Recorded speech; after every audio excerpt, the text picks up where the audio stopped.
on in. If you are shopping for a car now or in the next 12 months, I want you to type me in the comments. All right, so we know who we're talking to. And Instagram. All right, Instagram. I see Instagram log this out again because I switched from the screen. We're just getting used to this. But as you come in, if you are shopping for a car now or in the next 12 months, just type me. And I want to know, because I want to talk specifically to y'all. If you're shopping for a car, after that, that's fine.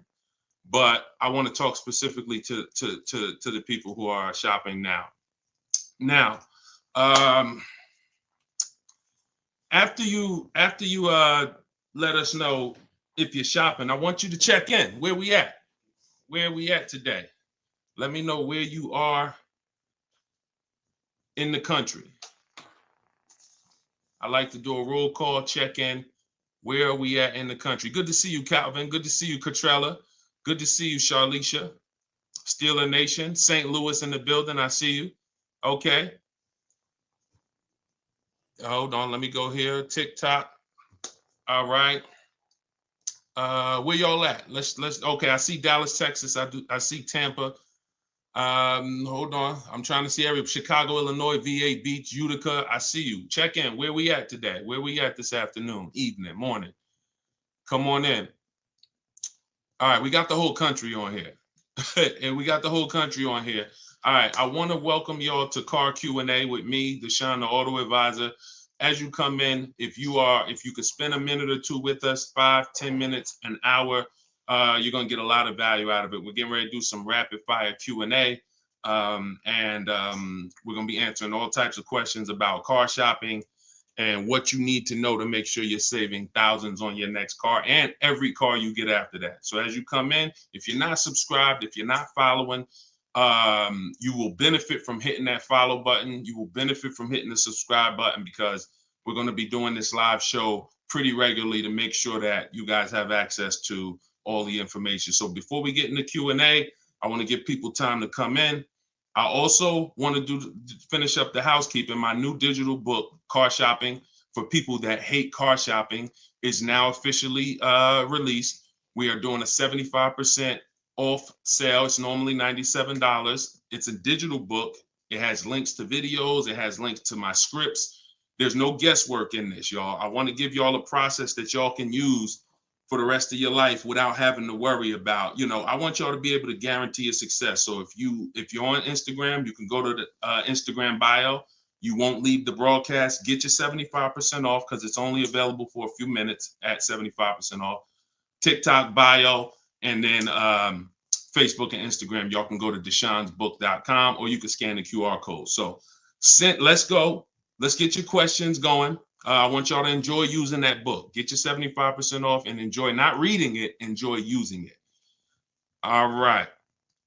So let me see. Let's start bringing in some comments. Where's our first question? Do I have to get financing? Oh, by the way, in a few minutes, y'all, I'm going to be giving y'all a very, very deep look into a game that's going to help you understand leasing versus buying. So in about 5-10 minutes, we'll start that game, and you're going to love it. You'll never be confused on whether leasing or purchasing is going to save you more money after we play this. Do I have to get financing to lease a car? No, you don't. Whenever we lease a car, we are always using the dealer's financing department, their company, the bank that makes the car. And because we can't shop for our own financing, how do we make sure that they're not marking up the interest rate on the lease? Multiple offers. There's no way for you to make sure they're not marking up the interest rate on the lease without multiple offers. That is what reveals the true deals when you're shopping for a lease. So there's no interest rate to shop for, but we must protect against interest rate markups with multiple offers, because some dealers will mark up the interest rate and never tell you. They'll just give you the quote, and they're depending on you not shopping their competition to find out that they marked up the interest rate on the lease. All right. So when you get your offers, it's always with multiple offers. Shout out to the sharers. Shout out to everybody who's sharing the broadcast. If this is your first time on a live with me here, just type 1. Type the number 1 if this is your first time on a live. I'm near the end of a 3-year lease. Is it best to buy the vehicle or lease another? It's very rarely best to buy. Very rarely. Shout out to the first time viewers. Good to see y'all. Very rarely, if ever, good to buy your lease. I'm going to tell y'all why. Because when you buy your lease, you're buying a used car. When you buy your lease, you are buying a used car. That's all that's happening. So, being that you are buying a used car, you need to know if would I normally buy a used car versus leasing. And the only way it makes sense to buy your lease out is if you're keeping the car another 8 years. I'm going to tell you why. You've already had the car for 3 years. You've already had the car for 3 years. Most people, when you buy your lease out, you're getting another 5 or 6 year loan for the balance. So you're committing to 8 or 9 years of payments on the same car. This spills into bad lease deals. The reason we don't take 48 months leases on a lease, because we're paying too long on a vehicle that we're giving back. We never want to be tied up long term in a vehicle we're giving back. That's the whole point. Leasing is meant to be 3 years, 39 months, sometimes 2 years, depending on what they're offering, in and out, switching cars very fast, always under warranty, keeping our payments low. Okay. Can y'all light up TikTok with the likes? Can y'all continue to tap the screen on TikTok? I see we got a few hundred people. We got about 400 people on total, all the broadcast. Could you actually hit that share button? Because I promise you, y'all, no one will ever get mad at you for sharing my page with them. I guarantee you that. In fact, my goal is to get them to thank you. Hey, thank you for sharing that. I like that guy's stuff. We try not to waste any time here. What about paying cash? VJ Live said, let me put this question up on the screen. If you're on, make sure you're subscribed on YouTube so y'all can see the whole thing, the presentation, when we share these numbers. We can't do that on Instagram and TikTok. So VJ Live said, what about paying cash? I have about 15,000 and I don't want payments, but they keep trying to push me to 25 grand range so I can have payments. Here's the thing. If you can find a quality car for 15 grand, great. If it's going to force you to buy something that's not, who's heard you always pay cash for a car? If, as you come in, thank you, Godhead. Shout out to the sharers. I see y'all. Who's heard always pay cash for a car? Type me in the comments. If you've heard always pay cash for a car, type me in the comments. I see y'all lighting up. Keep tapping the screen on TikTok. We appreciate it. Y'all lighting up the likes. Y'all can see where we at on the likes in the top left. Who's heard always pay cash? Right? 5150 times heard it. VJ Live said, heard it all my life. Now listen, bunch of Dave Ramsey advice. Now here's the real. Here's what I'm just telling y'all. We got a bunch of people on here, hundreds of you all say, yes, I've heard you pay cash for cars. Now there's two schools of thought here. One is no debt. Now if your philosophy is no debt, I'm not here to convince you to change your philosophy. Here's what I'm here to talk to you about.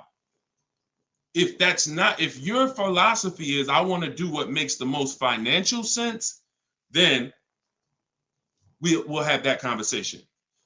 Because people who could pay cash for cars and don't, they typically are making money on their money. When I was in the dealership, people would come in, they would ask, what are the interest rates this month? If the interest rates were 0%, something special like 0%, 1%, 2%, 3%, if they knew that they were getting 10, 15, 20% returns on their money, they're not going to put it in a car. They're going to use the bank's money at 1, 2, 3%, and they're going to use their money to keep making 10, 12, 15, 20%. That's the philosophy. So they view that as, I'll pay 3%. They view it more as a business transaction than as a leveraging money to make more money.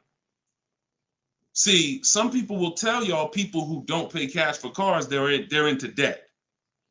But I'm here to tell you that when I sat with very, very savvy people in my career with Mercedes and General Motors, I had tons of people who could easily have wrote a check for the car. I want you to know that if your goals are to eventually get into making more money with your money, investing your money, getting 10%, 12%, 8%, trying to beat inflation, then you're going to have a problem putting your cash into cars. Because not only, if let's say we park right now, this is just as answering VJ Live's question, because I got it up on the screen here on YouTube and Facebook.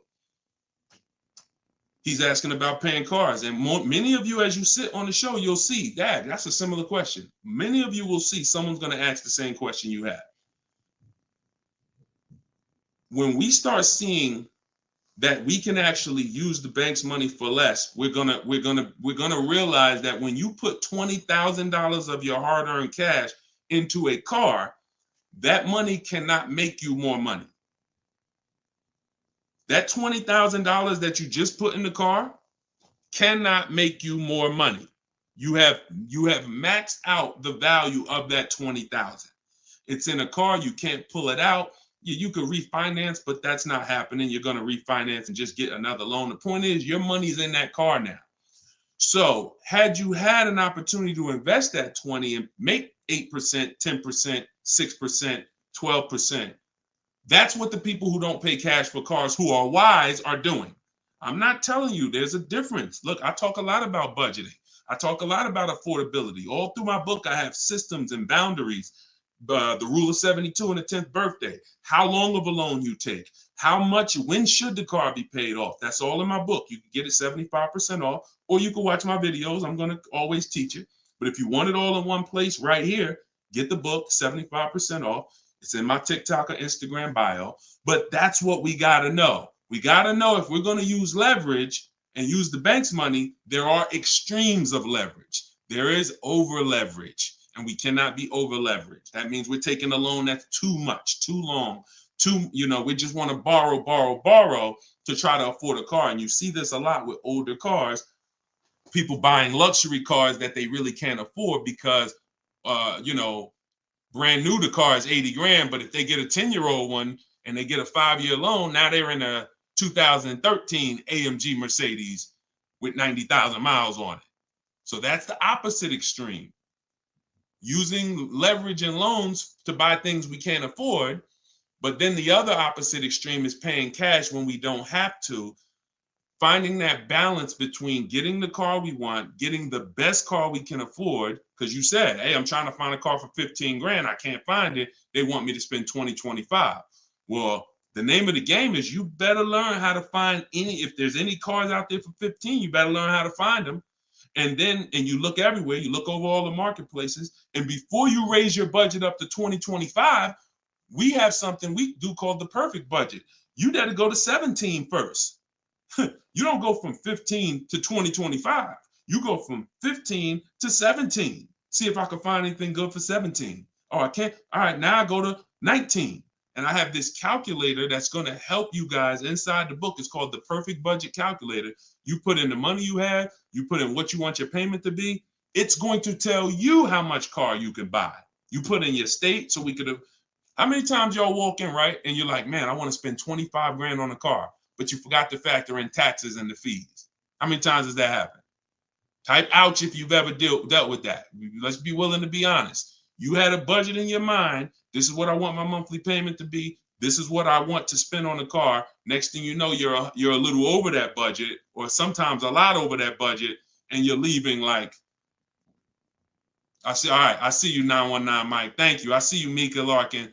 Shout out to everybody willing to be honest. See, in order for us to really make sure we don't make these mistakes, we got to be honest of the fact we've made them.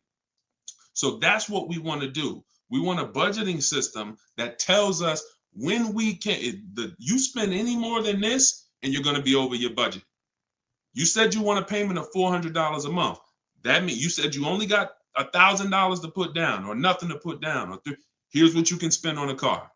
And when you use this perfect budget calculator, you're going to never go over budget. Because honestly, y'all, we don't want to be anywhere near our top of our budget. We want to be shopping under our budget. That's where I want y'all. Under your budget. That's why I said if your budget was 15 and then your max might be 20, 25 with a loan, all right, we got to go from 15 to 17, to 17.5 to 18. We don't just jump to 20, 25.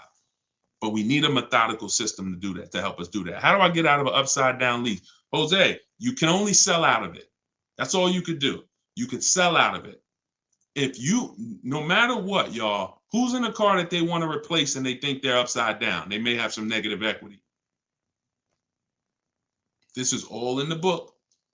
I would really like y'all, the reason why I'm doing the 75% off, couple reasons. The book just officially came out, but I really want y'all not having to remember this. Yes, this live rebroadcast is going to be syndicated. So no matter when you're watching it, the information is going to be valuable and applicable. But I really want y'all to have the book so that you can actually reference the information over and over again. Thank you, B-Bad. Thank you for this info. Thank you, SJF Racing. So, all right. Yes, 25 goes to 30 real fast. Let me show y'all something, and then we'll continue. This is where we are right now on Goodreads.com. We're rated 4.94. We've already received 27 reviews, 31 ratings, and the book hasn't been out yet. So if you go to Goodreads.com, if you're on YouTube, if you're on Facebook, you can see what I'm posting. But I'm sharing the fact we're already rated 4.94, 31 ratings, and the book hasn't come out yet. So now that it's officially out, I really want y'all to have it. And so make sure you take advantage. Get your 75% off. It's normally $97, but while you're watching here, it's 75% off. Everything I teach is in there in one place, so you don't have to remember it. All right. If you have let's talk to the people who are in an upside down lease or upside down loan. First of all, we don't want to be there. I'm gonna tell y'all why. If you're in an upside down lease, that means you didn't pick your mileage correctly. That means something happened, because with a lease, you have to have predictable miles. You have to know how much you're going to drive roundabout. You got to be able to guesstimate. That's why if you're running a Turo business, when you're trying to rent the car out for, 40,000 miles a year, or you don't know how much it's going to be on that car. Could be 20, could be 40. A lease is not good because you can't predict the mileage.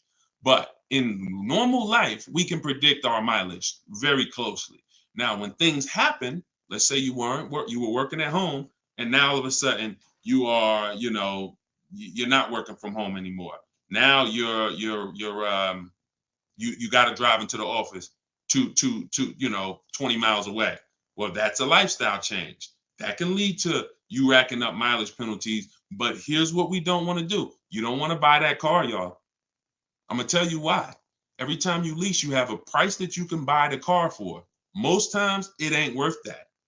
Yes, in the last couple of years, we saw a couple cases where, the buyout prices were good. Before the pandemic, the buyout prices usually were nowhere near what you could get a comparable used car for.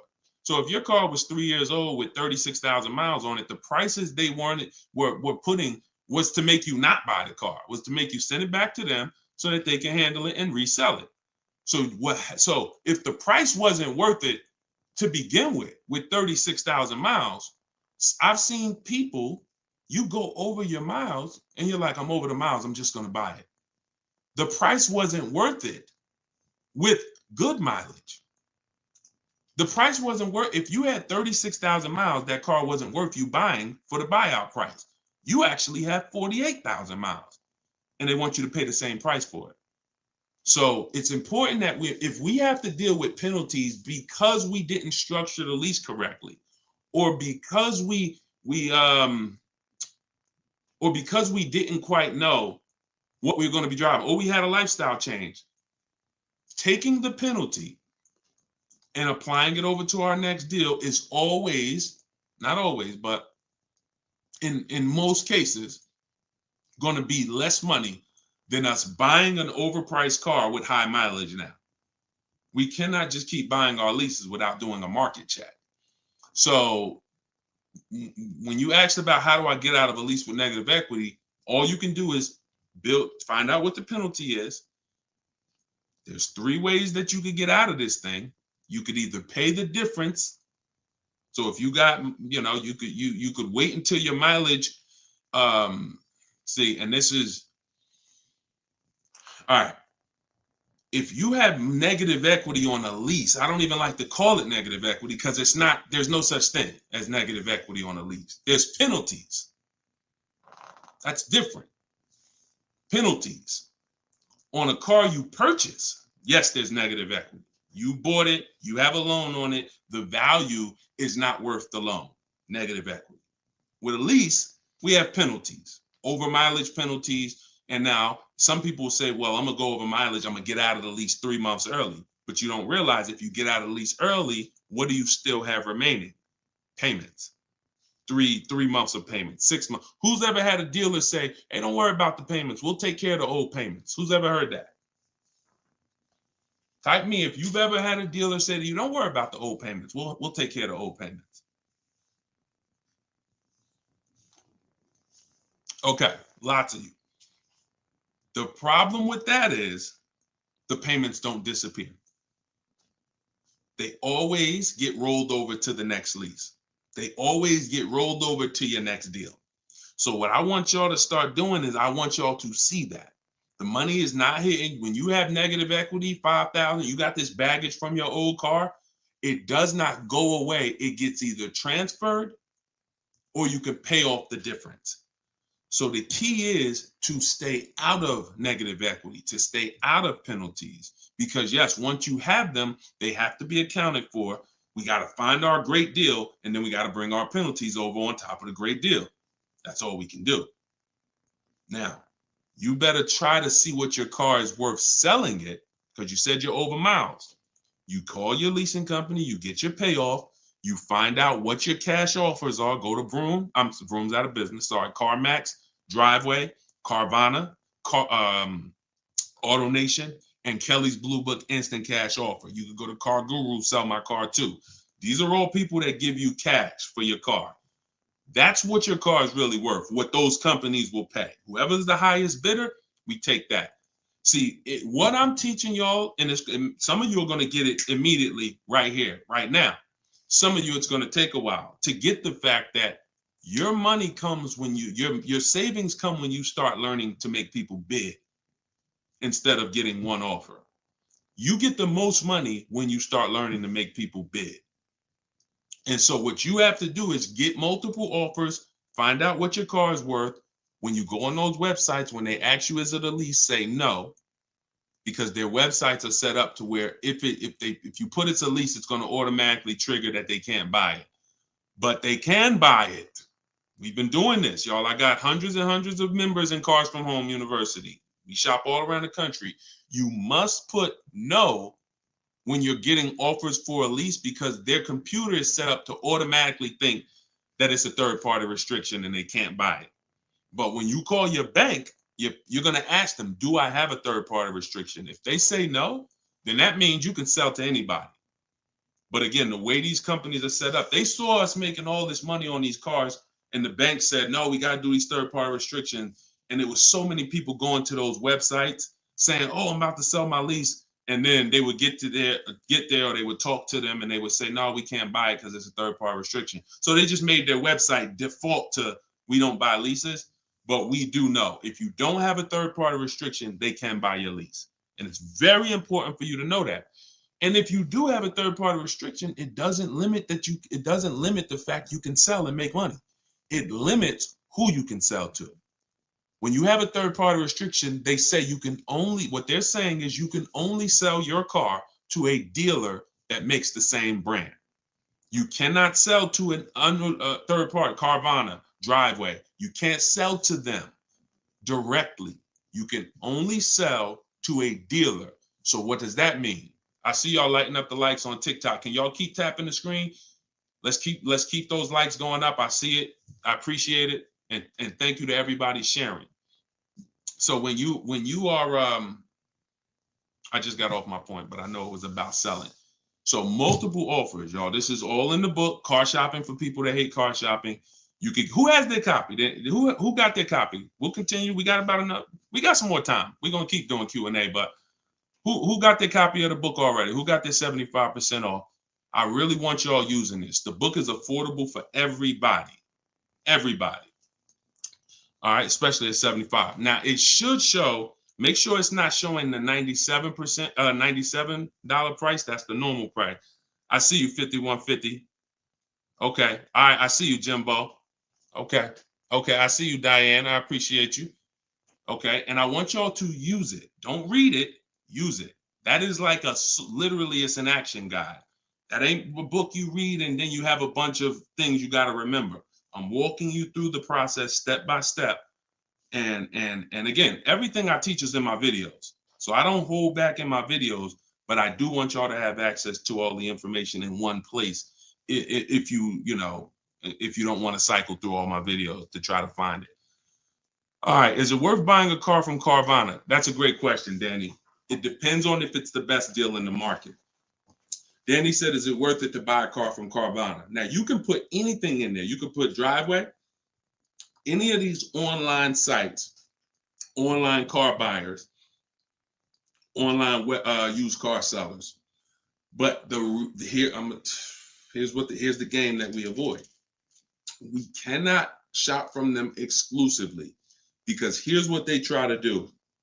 They'll try to sell you a car based on variety. Hold on. My do not disturb should be on. My do not disturb should be on. So anytime you see,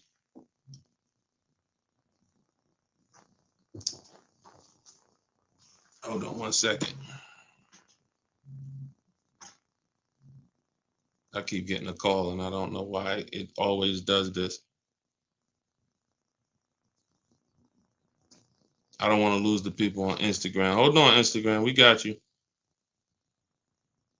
All right. We should be back on Instagram now. Okay. So most times, especially when we're selling our cars to these people, you got to realize we sell our cars to Carvana, to Driveway, to all these companies because they pay more than dealers on average. If they're paying more than dealers on average, they're usually not the lowest price. When they're selling the cars, they're usually one of the highest. You can't pay people more than dealers and then turn around and sell for less than dealers. That could be part of the reason why Vroom went out of business. But whenever we shop for a pre-owned car, Carvana is always on the list. Whenever we shop for a pre-owned car, CarMax is always on the list.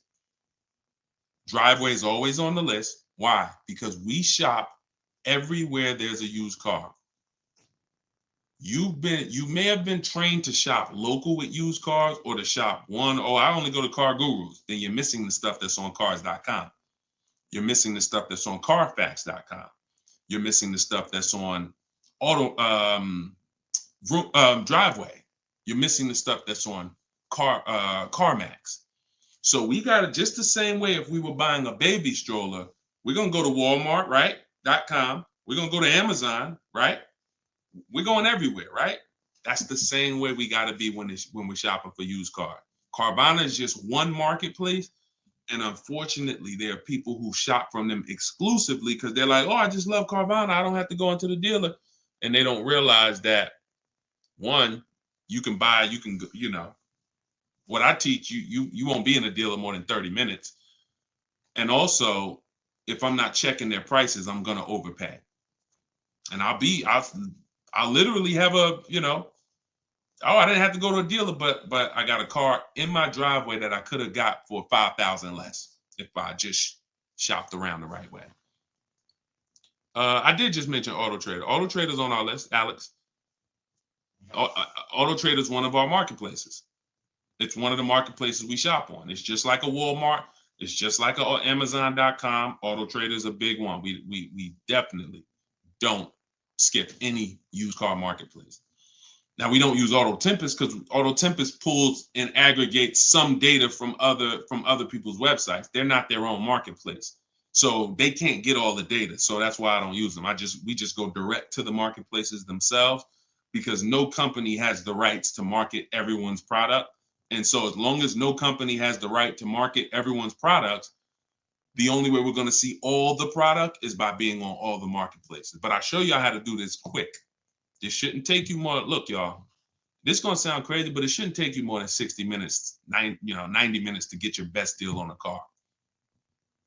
No, 90 tops. Tops. Not only do I want y'all saving thousands, I want y'all to save time. Deciding what you want shopping, test driving, that takes time. That's fun. Getting the deal, that should not take you more than 60 to 90 minutes when you learn how to get bids. Okay. And the more you stick around, the more you use what I teach, you're going to make deals and save more money in like less time. I don't want to spend more than 60, 90 minutes getting my car deal, and I don't. All right. Ivan said, planning to get a new car ASAP. What are the steps to prepare that you would suggest? Well, first thing is to know whether you're buying or leasing. Let's go into this game. All right, let's go into this game. Thanks for reminding me. Now let's this is a game that I've done this on in some master classes. This is also in Cars from Home University, my video library. So what I want to show y'all is I want to show y'all this game I like to call Who's Winning. Okay? This is why. Now listen, we get ready to make some people mad at some people. I don't want y'all to get mad, but once y'all see this, y'all are gonna be mad at some people who taught y'all bad information about leasing, and it's cost y'all money. This is always step one. Now I'm getting calls from Facebook. How could this is so weird. I don't get how the heck I have my phone on do not disturb and I'm still getting calls. That is so weird to me. Got to figure that out. So bear with us, Instagram. Instagram is always the one that has to bear with us, you know. But all right, so this is what we're doing here. And look, go to YouTube or go to Facebook and watch the rebroadcast. Rob Rue said, "Where do I purchase the book?" Everybody who wants to purchase the book and get the 75% off, if you're on Instagram or TikTok, go to my bio, click the picture of me, go to my bio, you'll see a link, and then you'll see 75% off. Grab it. You won't even leave the broadcast, so you don't have to worry. You'll be right here. You'll still be able to hear me. And then if you're on YouTube, or you can go to deshonsbook.com. If you're on Facebook, go to Deshon's Book, or you can scan the QR code. So what we're about to do, I'm going to ask y'all a question. We're going to go down the road and we're going to compare two different people here. People who buy a car and people who lease. This is step one. Before you think about how much you're getting how much you're going to pay, your budget, any of the things, do I have down payment? Before we think about any of that, I want y'all to know what the most important question is. That's leasing versus buying. So on this screen, I'm comparing a person who leases and got a brand new $40,000 Jeep Grand Cherokee 2024. Now, I want y'all to look at this if you're on Facebook and Instagram. If you're on Facebook or YouTube. This person with a good lease deal is paying $500 a month. $500 a month for a brand new $40,000 car. Now, the person who purchases, some of y'all know every $5,000 on a loan is about $100 per month. So if you're looking at a $40,000 car, you're looking at about $800 per month on a 5-year loan. Now, I got this person in here on a 6-year loan at $675 a month. That's how much this car costs. 6-year loan, 3.99%. $675 per month. Let me ask y'all a question. Looking at this screen, who's winning so far? Two people drive off the lot in a brand new Jeep Grand Cherokee. They have the exact same vehicle. One is white, one is gray.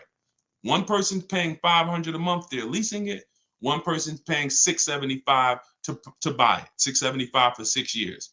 Who's winning, the lease or the purchase? Put L or P.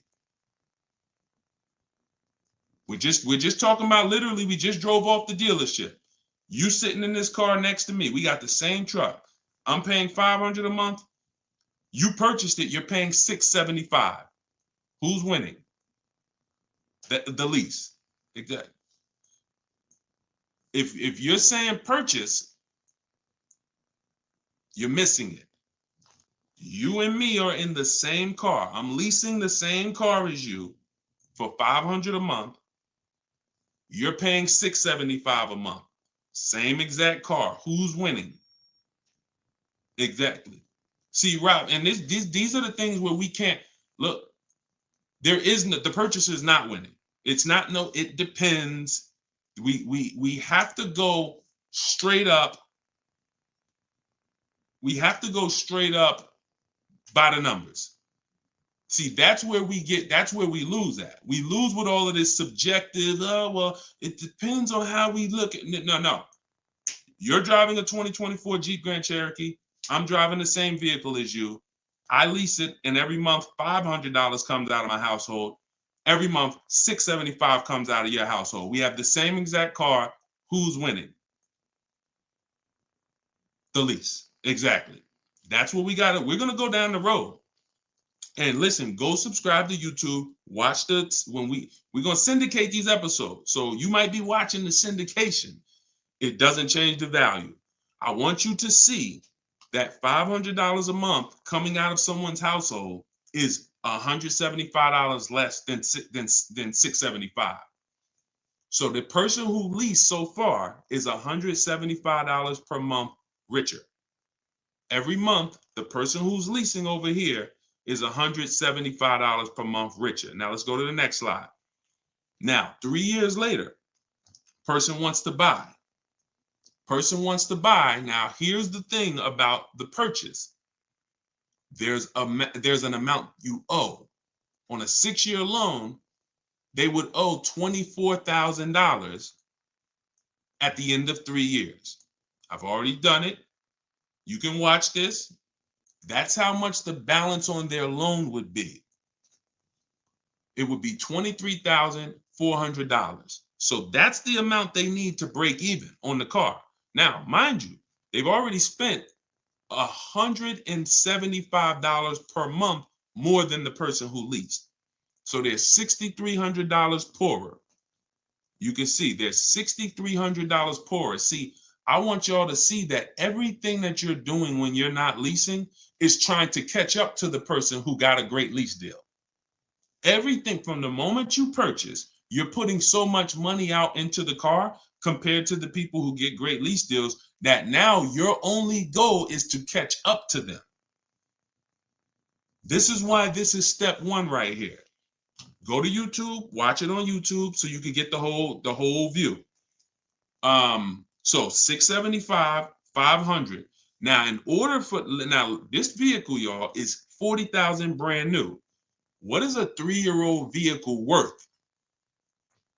If it was $40,000 brand new, what is it worth after 3 years? $40,000 is a fair estimate $24,000. I tried to look at what I believe a fair estimate is for a 3-year-old vehicle resale value. If we purchase a vehicle for $40,000 in 3 years, when we go to trade it, 36,000 miles, is it fair that vehicle, a fair estimate is about $24,000? You're not getting 28. Let's be honest here. We're not buying a vehicle for 40, coming back and get 28 3 years later. So here's the problem. When we get 20, you're not getting 28. And don't let the last 2-3 years of having high resale values confuse y'all. Don't do that. You will destroy yourself. You don't want to. There is no class, Solomon. There is no class. This is the class. Just tune in and lock in. Like, this is serious financial education that is going to be simple if you just focus on it. If you buy a vehicle for 40, the average that you're going to see that vehicle when you go trade it in is you get about 24 on. That is going to be a good cash resale value. And that's what happens to most people.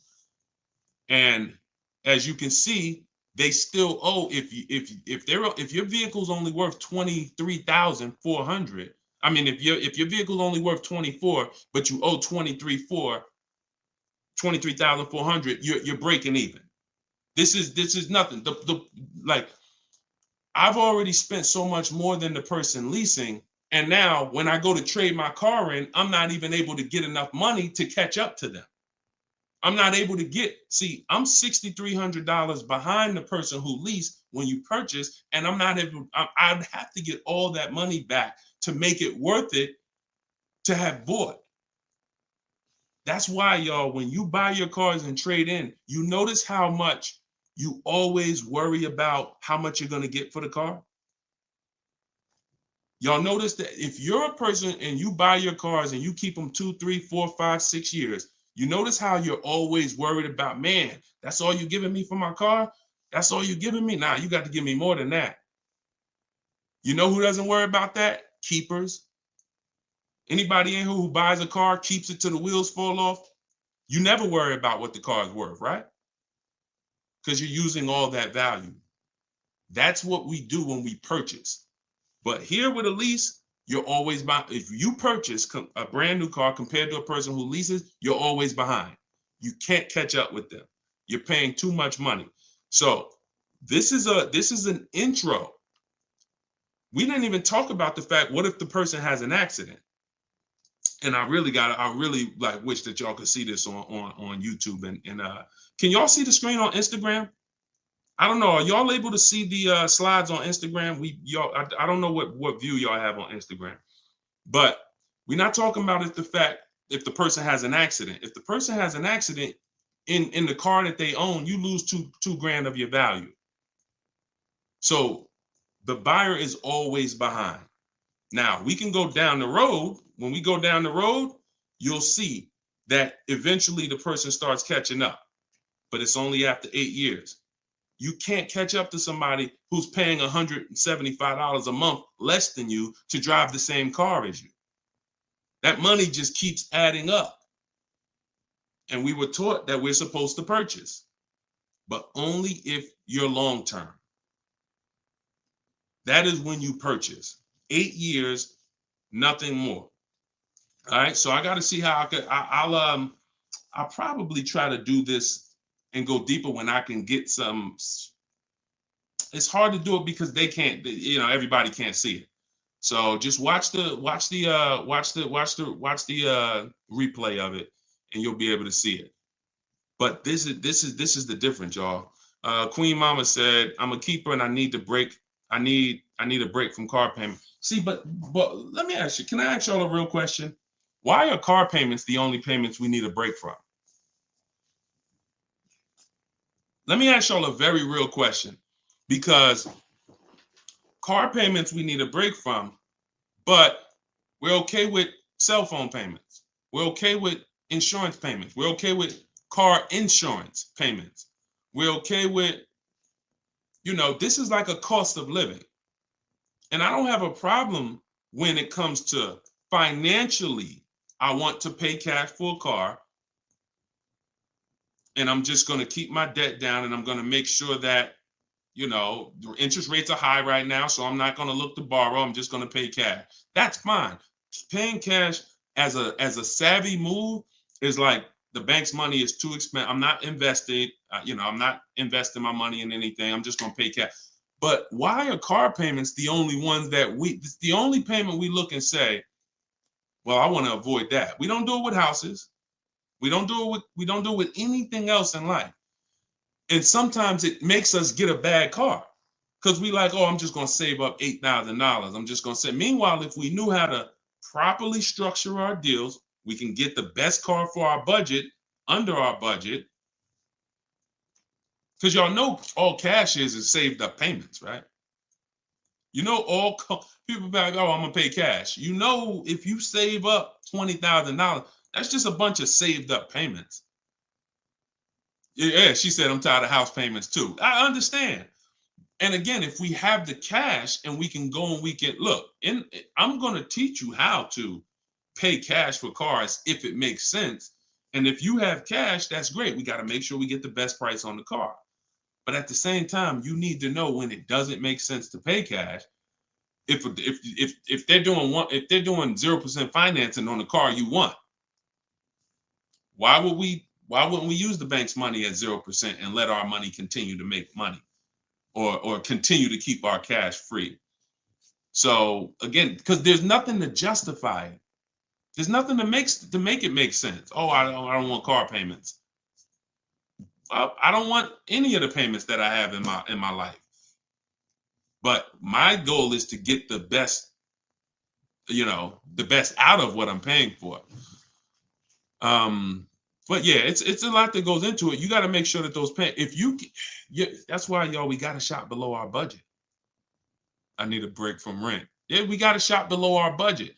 Look, when we let people talk us into cars that are above our payments goals, that are above our monthly expense goals, oh, now we get tired of them. But if your monthly budget was 500 and you went in and you left with a great car at 450, 425, you ain't really tired of that payment. You're tired of the payment, right? Like, you're tired of the payment that's 700 when you really didn't want to go above 650. Now you're like, dang, I'm paying 700 for this car. Dang, I'm getting tired of this. When you're under, you don't get tired when you're under your budget. You get what I'm saying? Does that make sense? Type I don't know, $, if that makes sense. We only get tired of payments when they're over our budget. When they're comfortably within our budget, we're never tired of them. That's why we're fine. So, but we got to learn how to get the best cars for our budget, and that comes through multiple bids. You have no idea. And then it comes through leasing versus buying, which is what we've been talking about in this initial thing. In this initial thing. I'll try to get everybody on one stream, where y'all could all see, because I really want to focus on the people who can see the slides. And because I know I could engage with them because they can see the slides, and then but it's people who can't. So that's all right. We'll continue to adjust. But you got to know, believe me when I tell you, thousands of people have learned that the biggest issue of affordability for the cars that they're driving was the fact that they didn't understand leasing. Leasing is going to get you 30, 40% more car for the same money when you learn how to get great lease deals. All day long. So it's people who driving a daggone $50,000 car, they got a $900, $1,000, $1,100 a month payment. At the same time as people driving $50,000 cars, and look, this is their payment. I'm gonna show y'all something that's gonna blow your mind. You can't believe that this is a payment on a car. Right here, look. Greg is in our Facebook group. He's in our Cars from Home University program. He said, my first time posting here. His MSRP on his car that he got, it's a Kia EV6 Win with the tech package. $56,275 car, y'all. $56,000. That vehicle, if he went in there and said, I want to purchase that, man, I'm not leasing nothing. How much is it? That vehicle is $1,100 a month on its best day. 5-year loan, $1,100 a month. If he stretches out the loan 6 years, maybe it's $1,000 a month. I don't ever recommend you go above a 6-year loan. When we get into structuring our deal, y'all gonna hear me talk about the rule of 72, 10th birthday. We don't ever want to go above a 6-year loan. It's very risky, and it's a sign. It's a sign of affordability. We can't afford the car. It's like a 40, 50-year mortgage. So the point is, if he walks in to get that car, he's leaving with $1,000 car payment. Same car. Look at what he got, y'all. Shopping multiple offers. The dealer that won the bid, his payment is $527 a month. $527 a month.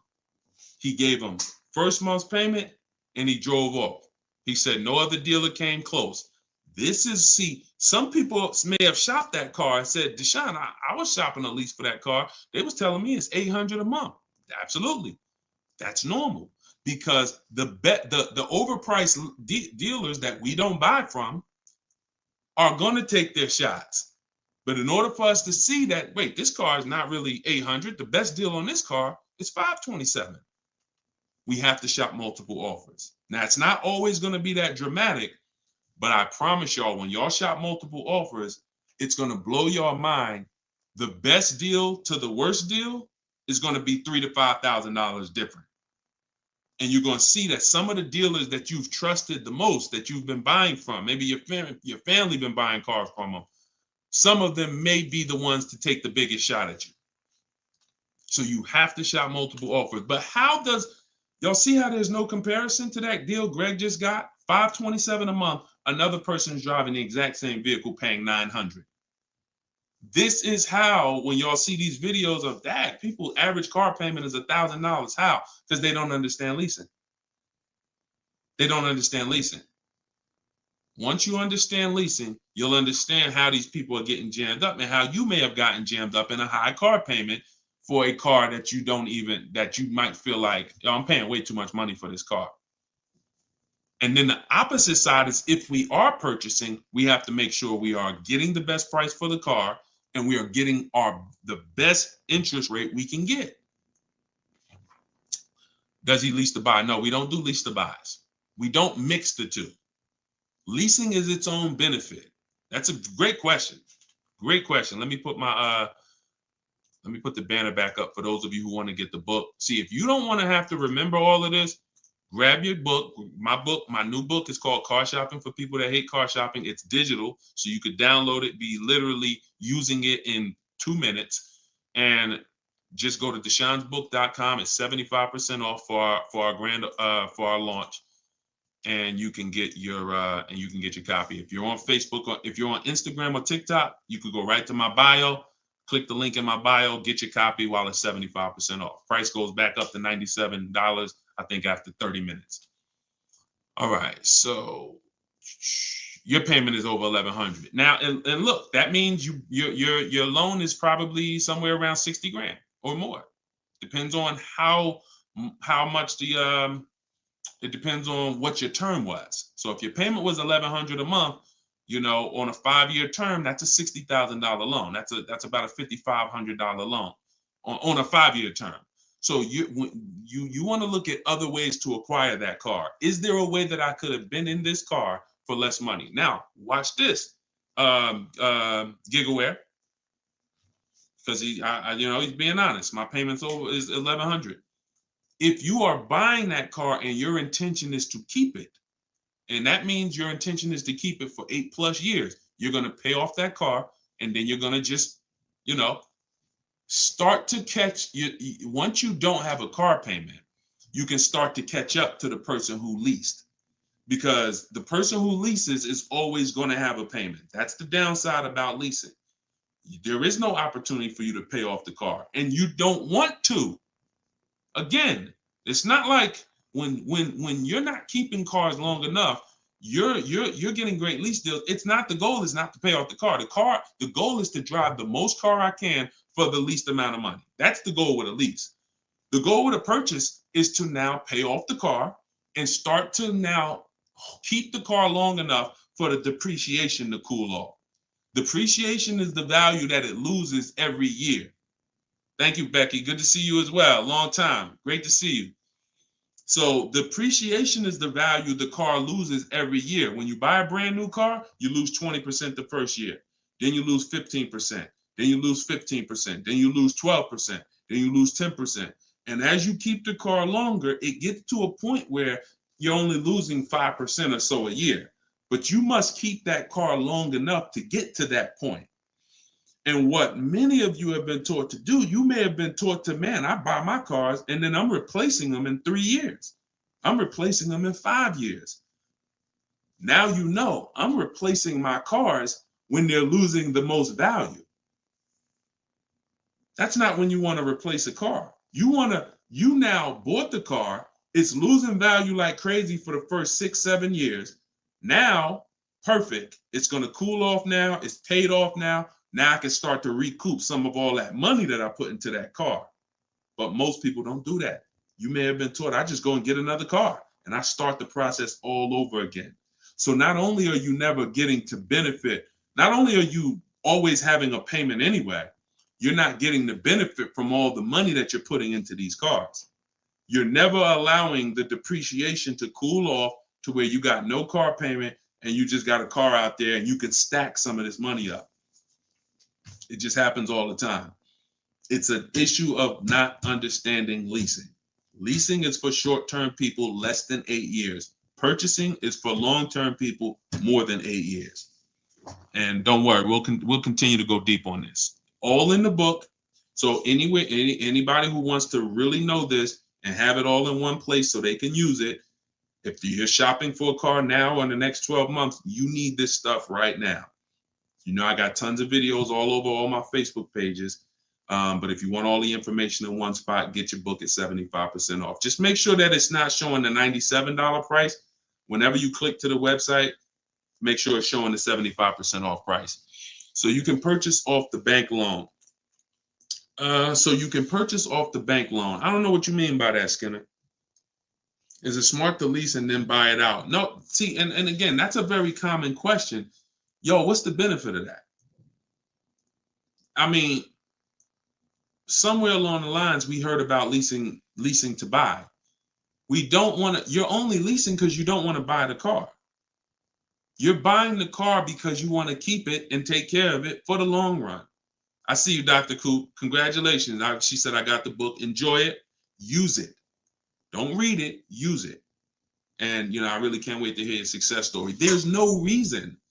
Look, when I'm going into a lease, and you got to have this in your tool belt. Some of you, your children are not going to keep a car 8 years. You're going to need to set them up to get a great lease. Yeah, you might be a person who like Deshone. I just buy my car, man, I keep it 10 years. If that's you, type K for keeper. Most times, if you buy your car, you keep them 10 years, type K in the comments for keeper. Thanks, Ambi. Said keep killing it. Appreciate you. If you are, the book is called Car Shopping for People That Hate Car Shopping. It's in my TikTok bio and it's in my Instagram bio. But I think you only got, it's 30 minutes. You could get it for 75% off. While everybody is on, you could get it 75% off. Okay, so keepers, you are not, you're not worried. That's when you buy. When I'm going into lease, I'm not thinking about keeping. We don't want to mix the two. Leasing is, I'm going to get a great lease deal where I drive a brand new car for pennies compared to purchasing. Or for a small percentage compared to purchasing. That is a lease. My goal is not to buy the car. It's not to buy the car. You see, when we keep, we win. When we lease, we win, as long as we're getting good deals. But it's people who are mixing the two, and that might be you, and that's where we lose. We buy, and then we trade. We buy, and then we sell it in 2 years, 3 years, 4 years. We tired of it. Oh, I'm gonna go switch out of this. That's mixing. The other one is you lease, and then you purchase the lease. So you lease your vehicle, and then you go buy it at the end. That is mixing. You don't want to mix because the benefits of leasing are laid out. The benefits of purchasing are laid out. Very clear, separate benefits. When you mix the two strategies, you lose the benefits. And again, most people who would tell you they bought their lease, they're buying it with a 5 or 6 year loan when they've already been paying 3 years to lease it. The lease is 3 years. The loan is 5 years. That's 8 years. And I'm going to tell y'all how this happened. How I figured out this was so bad, I'm going to be honest with y'all. I was in the dealership one day. Somebody comes in. They're like, hey, I want to replace my car. So I go out and I look at the car. I ask them what they owe. No, I don't think I asked them what they owe. They come to the dealership. They say, yeah, I got a car out there. I want to trade it in for a new car. And I'm like, okay, that's pretty normal. Let's take a look. Here's what happens. I say, what year is it? And they'll say, well, it's a 2018. I'm just using like a real example. Like they say, oh, it's a 2018. Now I'll ask them, how long have you had it? And they'll say, well, I bought it brand new. So I've had it 5 years, 6 years. Now, follow me, y'all. Everybody on here, I want your opinion on this. Person comes up and says they've had a car for 6 years. They bought it brand new. They've been paying on that car for 6 years. Don't you think that car should be paid off by now or almost paid off?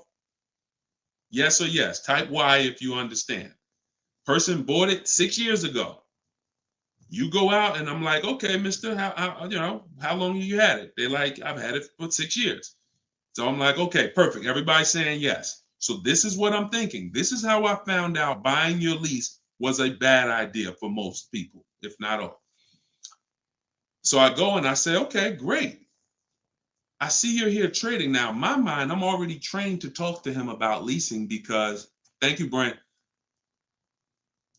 I know you're here trading this car in 6 years. I want to show you what leasing looks like, and you're going to love that a lot better. You're not going to need this down payment. I'm going to be able to give you a check back for this equity in this car you got here. It's going to be all good. And I've helped some people do that. They come in and I show them the lease, and I'm like, you know, you keep just trading your cars, but if you lease, here's what, boom, that you could do. And then I'll give you this, you know, you get a big check back for your balance of your old car, all of that. So this is when it works, it's beautiful. But when it doesn't work, this is what it looks like. I'm like, I run in and I'm like, okay, your car is worth about $15,000. Instagram just logged me out. Instagram just logged me out of nowhere. I don't know what happened. Let's see if I could go back. All right. So now when it doesn't work, so I go out and I find, you know, the used car manager may tell me this car is worth $15,000, and I'm like, okay, perfect. It's probably paid off. Great. He's gonna get like a check back for like almost all that, and then he's gonna have a low payment. He's gonna love it. So I find out when I call the bank, I say how much you owe. He says, well, I don't really know. I call the bank. I'm like, okay, I'm calling for Mr. Jones' payoff on his, you know, such and such car.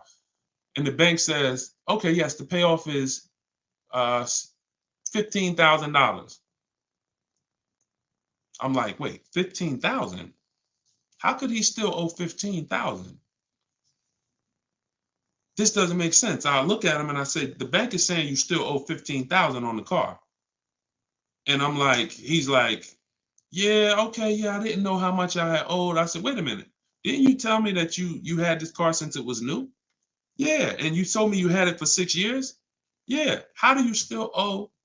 And he said, oh, I leased it first, though. What I did was I leased it for 3 years, and then I had bought it at the end. And I'm like, there we go. That's the problem. You leased it for 3 years.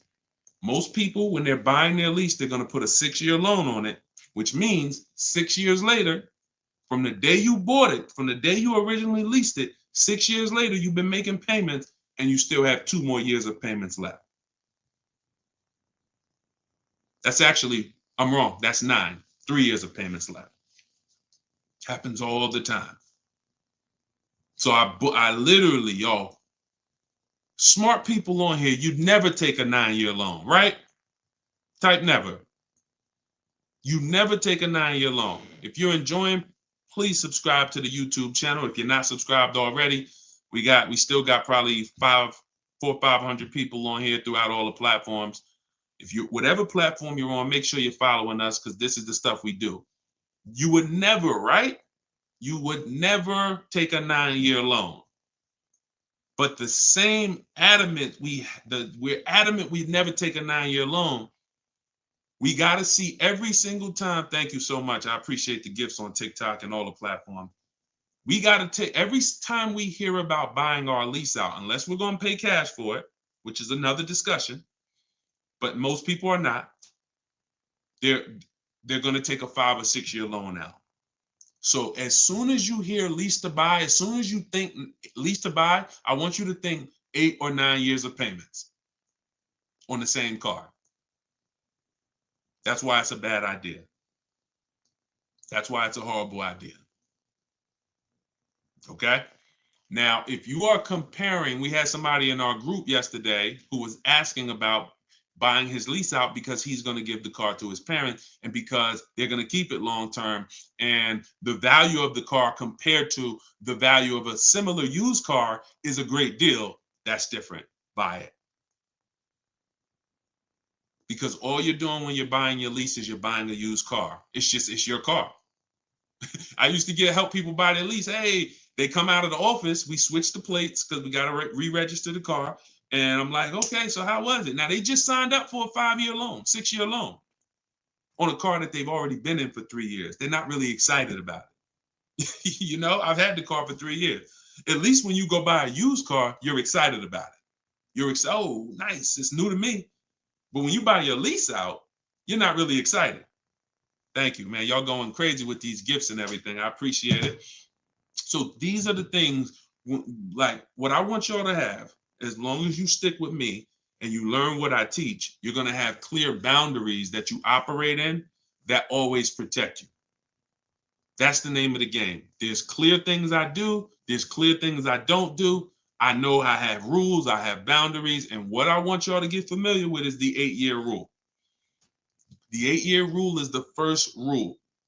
It says if you're not keeping your car 8 years, you should not be buying it. You can't outlive the depreciation. You cannot outlive the depreciation compared to someone who purchases. Now, it's too much to go deep on right now. We'll go deep because I know some people thinking, oh, Deshone, but if I pay cash for a brand new car, I'll pay less overall. Yeah, but if you pay cash for a brand new car, you're still laying out all the money. You're still laying out all the money and you're still trying to get that back. You're still, oh, I paid 30 grand, 40 grand, 50 grand. Do you understand that a person who leases that same car, what would you rather be? Big dog who thinks you're big dog because you're going to write a $50,000 check, or a person who comes in and says, I'm going to get that car for $500 a month. Do I want 50 grand coming out of my bank account going into a car, or do I want $500 every month? It's much more, it's a much more pleasant feeling to give a bank $500 every month to drive their $40,000 car than it is to say, okay, you want this $40,000 car, then you come give us a check for the whole amount and the taxes and everything. Now I'm taking the check out, boom. And again, there are situations where that's right, but I want you may have been somebody who's like, yeah, but I don't think it's right for me. And that's okay. That's okay. I'm not one of these people that's going to make y'all feel like you are wrong by using leverage and learning how to creatively acquire cars where it's a little bit of money coming out of your bank account every month versus what people have told y'all and how you should be buying cars. Thoughts about leasing luxury vehicles. It doesn't change, Dr. Doctober. That's a great question. He said, what are your thoughts about leasing luxury cars? Same principle, 8-year rule. I don't care whether you're leasing a G-Wagon, whether it's a Bentley you're looking at, whether you're looking at a Toyota Corolla, the 8-year rule is what applies. Because the 8-year rule takes into account the depreciation. If you look and say, that's a car I'm keeping for 8 years or more, you buy it. If that's a car you're not keeping 8 years, you're going to see you'll pay thousands less and drive a better car leasing it, even if you try to buy it used. So I'll need more than one broadcast to really go deep on this. I'm just getting familiar with how to use all of these tools where I can show you all stuff. But we'll continue to go deep on this. This is not a subject. If you've gotten years and years of bad advice, it's not always. Some of you get a breakthrough immediately, and some of you it takes more time because again, it's been beaten to your head, and people with loud voices who shout tell you this is what you do, or you never do this, or you always do it like this. You know, like who's heard somebody say never buy a used car? I mean, never buy a new car, always buy used. Who's heard that? Type of U for used. If you were taught you always get a used car, you should never get a new car. Who's taught that? And we got a couple more minutes. We'll stay on. We'll do some more questions. As long as y'all continue to share the broadcast and continue to stay tuned in, I see we still got hundreds of people on. Then we'll continue. All right, now let me tell you how. See. You either have to teach something that works for everybody, or what you teach will mess people up. If somebody says to y'all, every single one of you should be buying used cars, because that's what they'll say. Never buy a new car. Everybody on here should be buying a used car. So that means you think everybody in the country should be buying used cars, right? Yeah, absolutely. Nobody should buy a new car. Nobody in this whole country should buy a new car. Like, no, always buy a used car. Okay, perfect. So let's just say if you had your wish, everybody in the country will be buying used cars, right? Because that'd be better for them, right? Yes, if I had my wish, everybody would be buying used cars. Then here's my question. How do they become used cars then? How do they become used cars if everyone is buying used cars? I want y'all to think about this. If you had your wish, you could snap your finger, Mr. Financial Advisor, whatever you teach. How could everyone buy used cars? It's impossible. The cars come in new. They don't just, so if everybody was buying used cars, what's happening to the new cars? They're just sitting there. And then, so that's not a practical solution.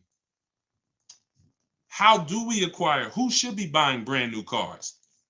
People who are going to lease them, and people who are buying new cars, who want to purchase, keep long term, and you could afford new. That's only if some people say, Deshone, I want to buy. I'm not leasing, I want to buy. I keep my car, but should I buy new or pre-owned? That depends on budget. That depends on, unless you want one specific from a year, sometimes it'd be like, oh, I want this special year. But if it's a case of, you know what, I can afford both. Should I buy new? Should I buy pre-owned? That's a matter of budget and preference. If I could afford a new one and I can keep it long enough to outlive the depreciation, then I'll buy new. But if I can't afford to get a quality vehicle for my budget, then I'll buy pre-owned. And some people want to treat themselves. Some people like, I only get a new car every 10 years, Deshone. I'm going to get something new. That's fine. That's fine. As long as it's long term, because time heals all wounds. We killing the likes on TikTok too. I appreciate everybody tapping the screen. Y'all still running the likes up. Appreciate it. Shout out to the subscribers. If you haven't subscribed to us on YouTube yet, please, we invite you to subscribe. This is what we'll do. You'll get notifications of when we live, so you can make sure you tapped in. I see you, Barbara. She said, I just bought the book. I appreciate everybody who got the book at 75% off. This is the launch.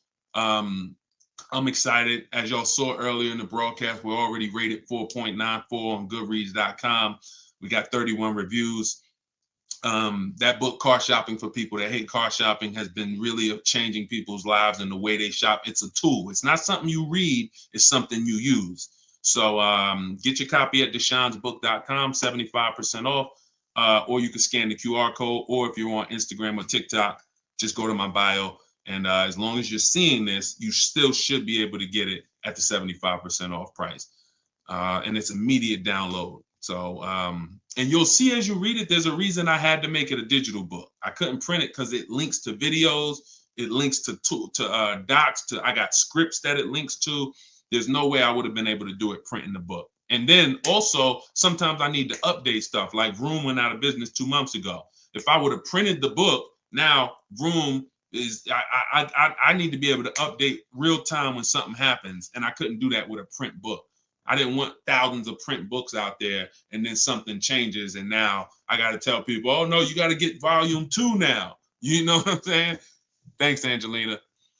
All right, so Dr. Coop says, I have a paid off Toyota. I don't want to trade it. Should I have a down payment? You don't need, look, if you can find a deal on the vehicle you want below your budget with no down payment, then do it. You said you have a paid off Toyota. You don't want to trade it in. Now, here's what I ask people. You put the vehicle to use, because if you're going to go and get another vehicle, then you're going to be paying for that vehicle. You don't really want, the only people I recommend have an extra vehicle is if you're a high mileage driver. Who's a high mileage driver? You're driving over 20,000 miles a year. Over 20,000 a year, type HM for high mileage.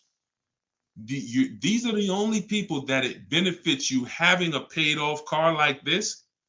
So sometimes it's worth it to buy your car, pay off the first car. And here's what I like. All right, so we got a lot of high mileage drivers watching right now. So I have a strategy in the book, and what you'll hear me talk about is really 2 routes for high mileage drivers, so that y'all can stop having all this negative equity when you come in to replace your vehicles. What typically happens with high mileage drivers, and the reason I suggest to them 2 cars, 1 car payment, is because they're putting so many miles on their vehicle, but your loan is a normal loan. Your loan is a 5-year loan or a 6-year loan. Those loans are made to go down for the normal or average driver. And even the average driver is going to have negative equity on these loans in the short term. So when you are destroying the value of your car because you're putting 20,000, 30,000 miles a year on it, it's going from being worth 20 grand one year to now it's worth 12 grand the next year because you put 30,000. You're destroying the value of it, but the loan that's attached to it is not moving. This is the indicator that the loan and the purchase price or the value of the asset is totally unrelated.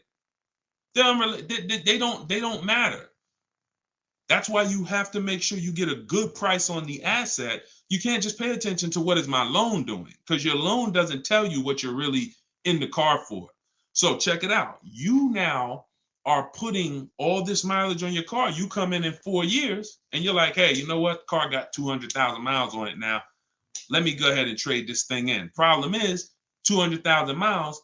You still got 2 years left on the loan. You still owe 15 grand. You still owe 12,000. You still owe 20,000. And you are now seriously hurting your value, your next deal, because all that baggage you got to come to this next deal. The solution to stay out of that is to make sure that you are having either, I teach either 2 routes. Well, the third is really just be a long-term person.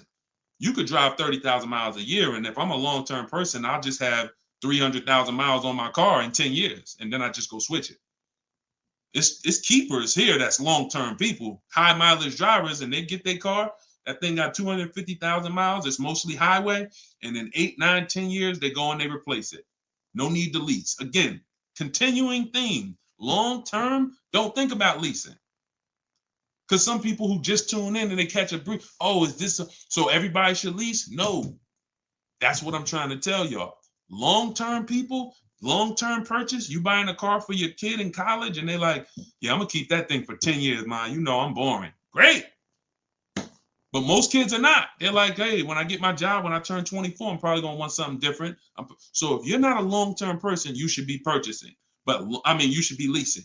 But going back to the high mileage, y'all, this is how it works. The 2 strategies for high mileage drivers is to have one separate car. You pay that thing off.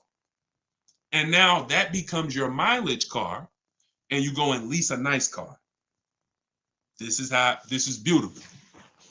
This prevents you from having 2 car payments. And this allows you to have a nice car that you're not destroying. So you pay off that first car. If you're going to go this route, your first deal is a purchase, because you're going to get that first car, pay it off, could be new, could be used, but it must be quality. Pay it off. And as soon as that car is paid off, now I go lease my nice car. So I might be putting a high mileage on that first car I'm buying, but once I go lease my nice car, now I got a payment over here. My nice car is over here. And this is when I take out to dinner. This is when I want to go out and have a good time. I don't want a car that I'm just always putting, 30,000 miles a year on. Now I split it. And this has allowed so many high mileage drivers to continually be able to predict what they're going to put in these cars, because now they can't. You cannot predict how much y'all are spending on these cars, high mileage drivers. Y'all are losing so much on resale value. Your loans are just so high and they're moving slow. You don't know how much you are losing, but I break it down for you. It's thousands. You can't destroy the value of a car and then go trade it. It follows you. So that's one strategy. Second is a high mileage lease. Second is straight up. First time I experienced this, I had a guy came in and he was bringing back a lease with 75,000 miles on it. And I asked him, I said, man, I didn't even know. And that's my ignorance. I was selling cars and I didn't even know that was available. And I said, let me ask you a question. How long you been doing these, like, what do you do? He's like, I'm in sales. Like I do 25,000 miles a year, every year. I said, okay, wow. And you lease your car? He said, yeah. Because I already know what a good lease deal is. I just didn't really take into account back then. This is probably 2015. I didn't take into account a high mileage good lease deal. And when he told me what his payment was, And he said, yeah, I come back 75,000 miles. I drop that thing off. I pay my payment every month. Now here's the thing. He might only be paying $150 or $200 a month more for his super high mileage.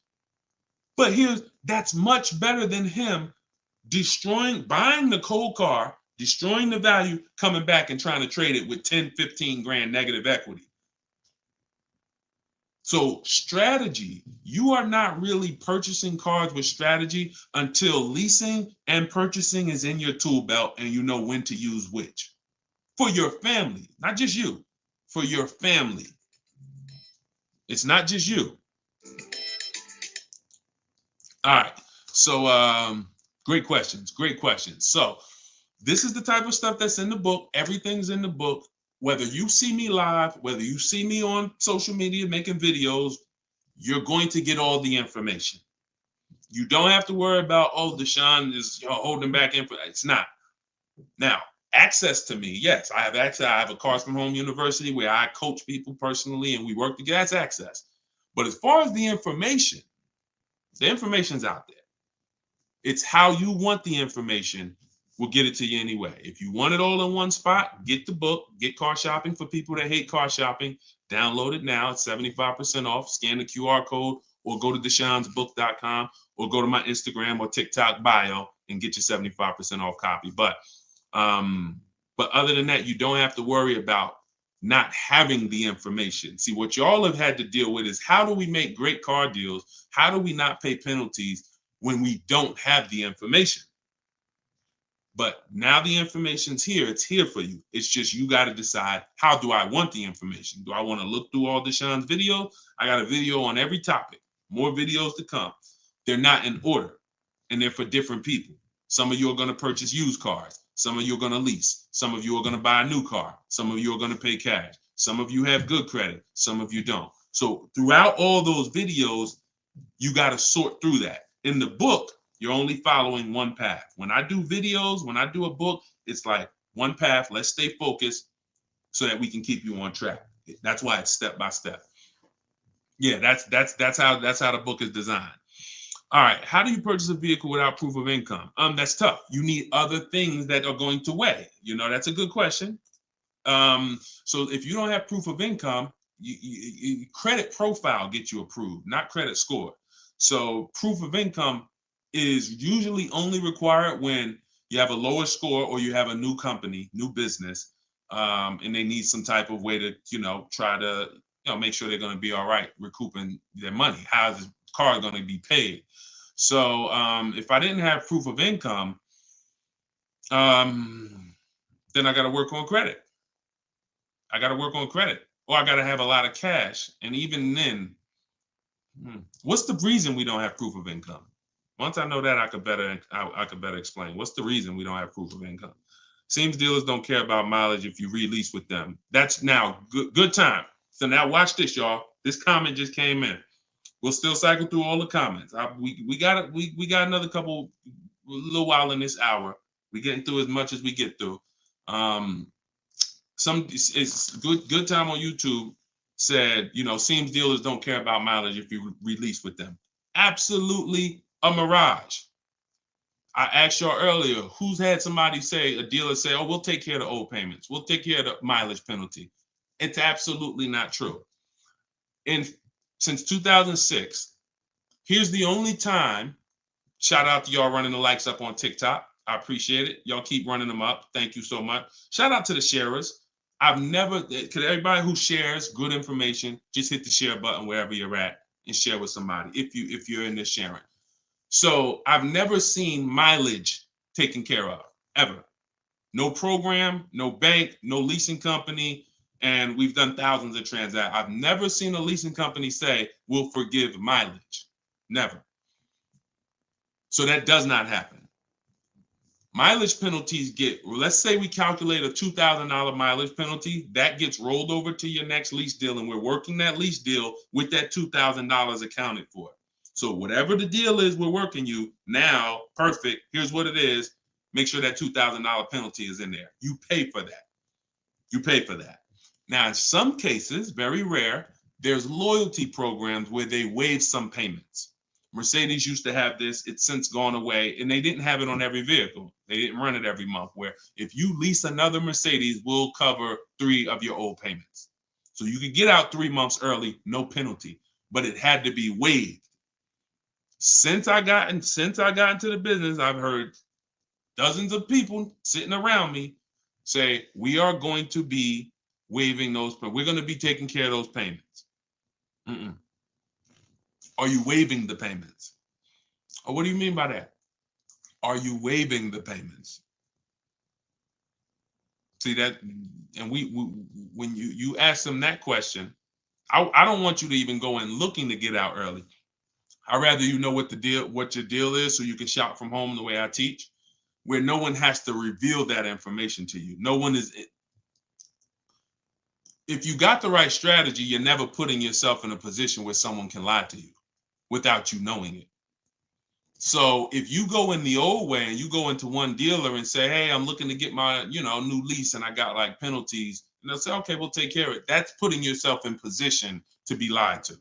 Oh, we took care of that. We built in the payment. Yeah, all the payments are taken care of. This is your new payment. Mm-mm. When we shop, when we take control of our deal, that's not something someone's telling us. That's something we already know. Because when we're over on mileage, we always want to see how much can we sell the car for. I was over mileage on my Jeep, sold it, still made money. Still made money. There's plenty of people who go over on their mileage and can still sell their lease and make a lot of money. Even if they break even, they avoid the penalty. So first is always to do our equity assessment and see how much we can sell the car for. And if we can sell it, we avoid the penalty. And then we're choosing payments. Do we get out early? Do we make the payment? You see, when getting out of your lease early, unless you sell the vehicle, y'all, you can't get out of your lease early. You're breaking a contract. So I don't want y'all I don't want y'all using language or comfortable with language that cost you money, because you've heard people say this for years. Oh, I'm just going to get out of this. No, you're going to get out of it and you're going to pay penalties for that. So because they've taught us, or you've been taught, oh, you can get out, no problem. You call the dealership, hey, you know what, y'all? I bought so many cars from y'all. I know I'm supposed to keep this lease for how many years? It's supposed to be 3 years, Mrs. Johnson. Okay, yeah, but I think I'm ready for something new already. All right, well, when can you come in, Miss Johnson? See, they're never going to say, just so you know, Miss Johnson, if you break the lease, the penalty is going to be, pretty significant, because you contracted for 3 years and now you're getting out. So we're going to have to roll over probably about $3,000 or $4,000 or $5,000 to your new lease. So no, they'll just come in, get you in, and all right, here's your new payment, Miss Johnson. You don't realize that I'm paying $100 more for this car than I could have been paying if I just waited. But because you've been taught to be a payment shopper, it doesn't matter to you. But somebody who's financially savvy, who's like, man, I don't want that extra $100 coming out of my house for the same vehicle. You're not going to do this. So we cannot ever believe what dealers say about penalties, about, oh, we'll take care of that. We find out, can we sell our car to avoid the penalty? Or if I can't, I either got to pay the payments and get out earlier, or I'm going to stay in it and just take the mileage penalty. That's not a bad idea most times, y'all. Sometimes people will call and say, yo, I'm going over mileage. And I say, okay, well, based on how you're going over, you'll only be over by like 2,000 miles. That's only $500. Oh, I thought it was going to be more than that. Nah, you're going to be over by 2,000 miles. Just, wait till the end. And then when you get your new car, build that 500 into the deal, and that's it. Or just pay the $500. Because very rarely are people, oh, I was supposed to drive 36,000 and I'm doing 100. That's just, wait, something went wrong here. What the heck happened? I can see you were supposed to do 36 and you did 40. You're supposed to do 36,000 miles, you did even 45. Maybe you got a different job. But I mean, how we have to structure our leases right, so that if you know you're a high mileage driver and you take a 10,000 mile a year lease, shame on you. Like, we can't do that. We can't do that. Some people, oh, I'll just buy it at the end. You're killing yourself. You're killing yourself. The residual value, you're going to put a ridiculous amount of money on those, or a ridiculous amount of mileage on that car, and you're going to buy it in 3 years with 90,000 miles on it for the same buyout price that was estimated from your 10,000 mile a year lease. They estimated this buyout price is for a person who brings the car back with 30,000 miles on it. Here's the price. And then you bring it back with 90 and you pay the same price. Oh, I'm just going to buy it because I went over on the miles. No, killing yourself. You're realizing the loss. So again, this is why we want to be in your life. This is why I'm doing my best to be in your life so that you can avoid these things. Anybody who really wants to have somebody, like we're set up. We've been doing this for 3 years as far as a company, providing education. So, I mean, whether it's hundreds, thousands, dozens, we're set up to make sure that everybody who wants to protect themselves and get the best deals are able to do it. Paula, got my book. Phenomenal. Use it. Everybody that got the book, thank you. I appreciate you, brother. Thank you so much, Lord. I appreciate you. We're going to be doing these lives regularly. I think, this is the best format. I like to come and interact and really answer questions and really show y'all, why I want you to start treating cars, buying cars and leasing cars, getting cars like buying small houses. Most people treat getting cars like going to Walmart and getting a TV, big screen. You come back home and you're like, man, it's like you get an itch, but you get an itch for a $30,000 decision or a $10,000 decision. When you start planning out your car purchases the way I'm going to show you, and you go in with a system and a strategy, the way that's taught in my book is 7 steps. First step is deciding whether you lease or buy. 7th step is delivery. So by the time you get to step 7 in my book, by the time you get to step 7 of what I teach, you should be picking up your car or it should be being delivered to you. So it's not about learning and reading and then, okay, Deshone, I just read everything. I just learned everything. I just watched all the videos. Now I'm ready to go get my car. No, we're going to you learn by doing. And if I teach you a different way to shop, different things to do, by the time you get your car, you're going to be like, oh, I didn't need Deshone to tell me what to do step 1 through 7. I just needed him to tell me this is step 1, do that. And then when I'm done, I come back. Okay, Deshone, I did step 1. What's step 2? Here's step 2. Do this now. Okay, perfect. Let me go on these websites, do step 2. Perfect. Just did step 2, Deshone. Perfect. Here's step 3. Do this. And we found that has been able to guarantee success for so many people. And that's how they're able to get the same deals that I get. Like this is this lady right here, this young lady, like Taupe. She got a BMW $54,750 BMW, putting dealers against each other. She got it for $690 a month. She got the protection plan and raised it up. Her payment on that BMW. Now, mind you, if you can see on YouTube, if you can see on Facebook, you can see this slide. $690 a month. People are paying for that $54,000 BMW. People are paying $1,100 a month. To go in and purchase that car, $54,000 is $1,100 a month with no money down because she didn't do any money down. $690. You see what I'm saying? Some of you might be looking, and quite honestly, some people may watch it because we're going to syndicate this. Whether you're watching this live or in syndication, doesn't change the value. You might be driving that same car, and you might be looking and saying, "Yo, I'm paying $1,000 a month for that car. She's paying $690. I put $8,000 down. She put no money down. We can't compare. You think Dave Ramsey, God forbid, and look, shout out to Dave Ramsey. I love what he teaches in terms of financial literacy. I love that he teaches people to invest and build for retirement and make sure I love that. But there's an area that he doesn't know what he's talking about, and that's when it comes to cars. See, look, credit is a big part of it has a lot to do with me helping you. Y'all don't hear me teaching credit. It's important. It's a complimentary topic for us to talk about. I talk cars, how to make sure you pay the lease for them. Yeah, maybe naturally. Let me get some credit tips too. Rodney, you could just go right to my TikTok bio, grab your book. It's 75% off. Click the link in my TikTok bio. You think she can ever listen to someone that tells her you shouldn't be leasing? She knows when to lease and when to purchase. She's not in love with that vehicle. She's not keeping that vehicle 8, 9, 10 years. So how can I drive this vehicle for the lowest amount of money in my household? I'm gonna shop all my offers.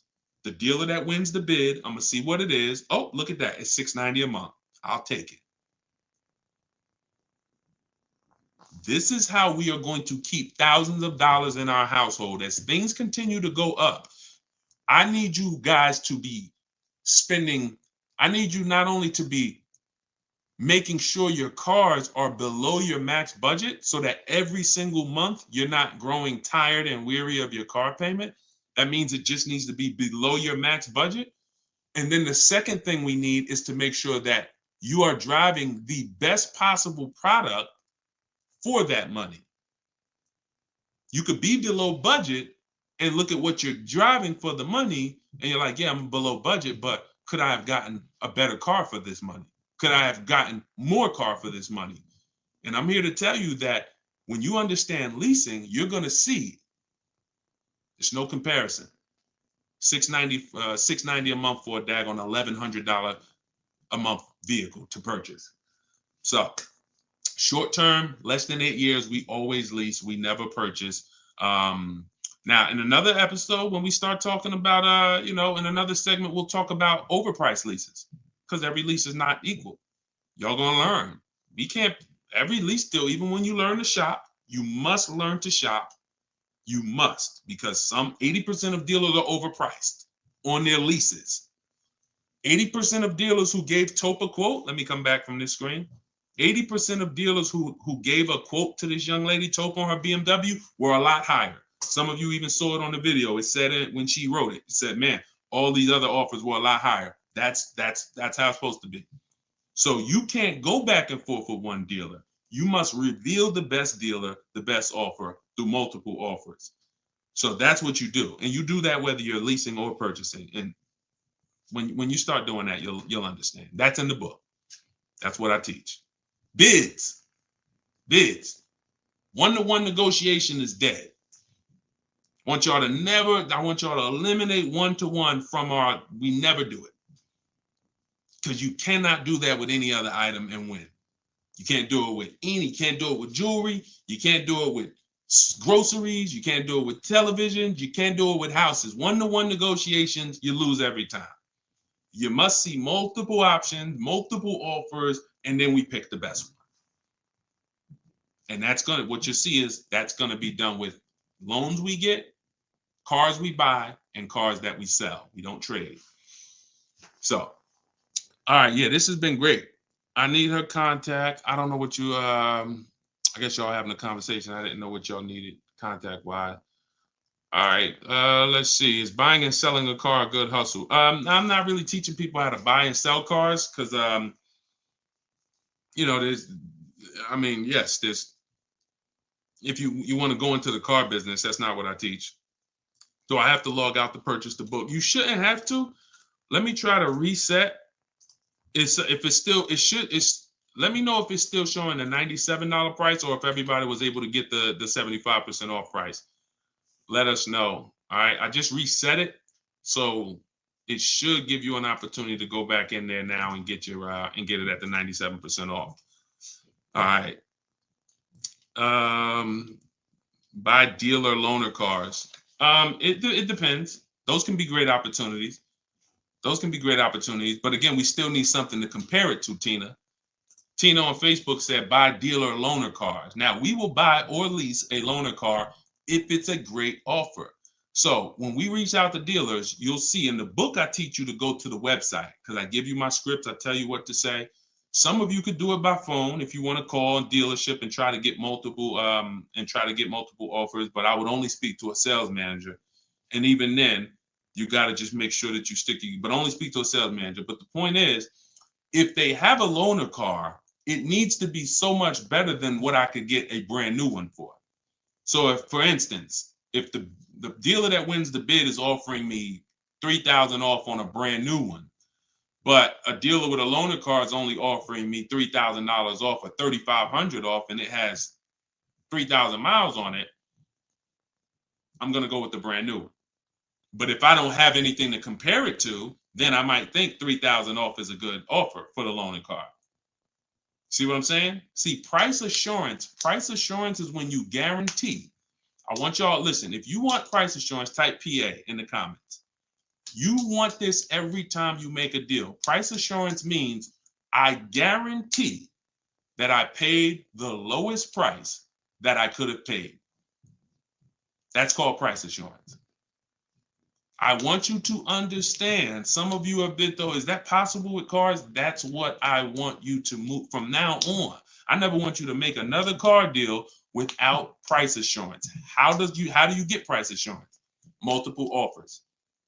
It's the same way you get price assurance when you're buying groceries, when you're buying, spaghetti sauce. I know I saw enough offers to know there was nothing out there less. Not, I went in, I looked at one brand and said, I gotta have it. I like those. And it was $1 off. And I thought see, price assurance is the best thing with a car, because you literally can look at all these offers and say, this is the best one. It's amazing when you realize you're the prize. Some of you be like, man, I haven't been treated like I'm the prize. I know, we're gonna change that.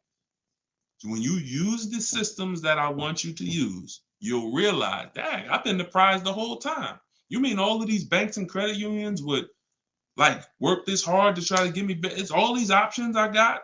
It seemed like before I really didn't know all my options. That's right. But when you now change the way you shop and you now move into a bidding mindset, everyone I'm going to do business with must win the bid.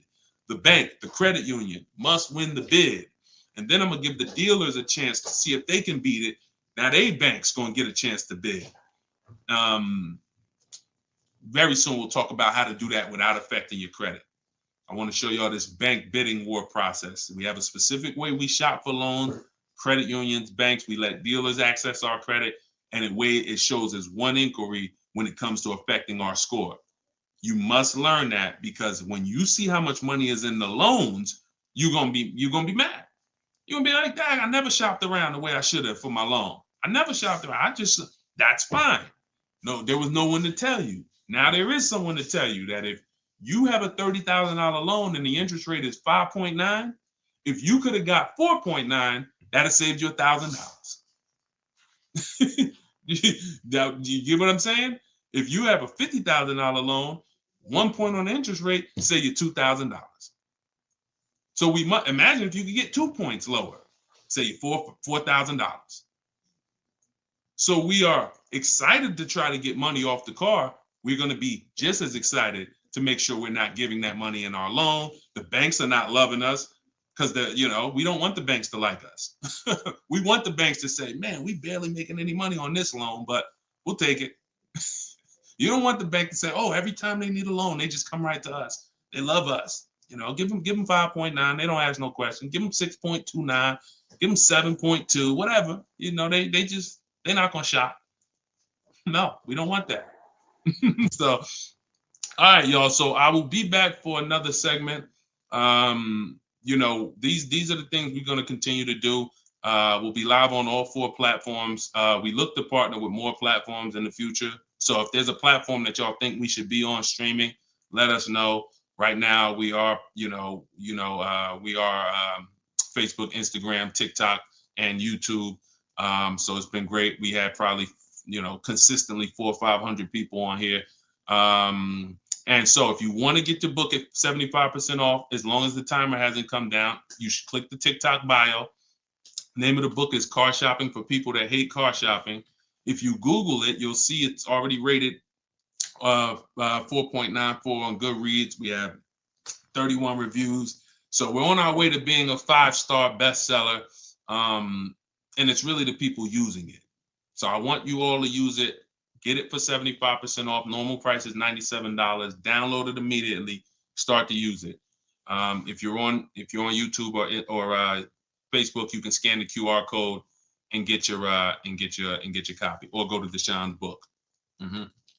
Yes, Mandy. Facebook is the same handle, Deshone the Auto Advisor, on every channel, whether it's YouTube, Facebook, Instagram. It's always Deshone the Auto Advisor. So we'll be back to answer more questions. We'll be talking more about leasing, but we'll be talking more about deal structure, shopping, how to check and make sure cars are reliable. There's a lot of cars going out here with bad reliability ratings, bad longevity ratings. So they are not the cars that we need to be buying for keepers. We got things we got to look out for, y'all. Like, this is the tip of the iceberg. We're buying a car to keep. You know how many people have bought a car, it wasn't quality, we didn't check longevity. I thought I was going to keep it 8 years, 10 years, but car started giving me issues, transmission issues at 80,000 miles. I didn't know that.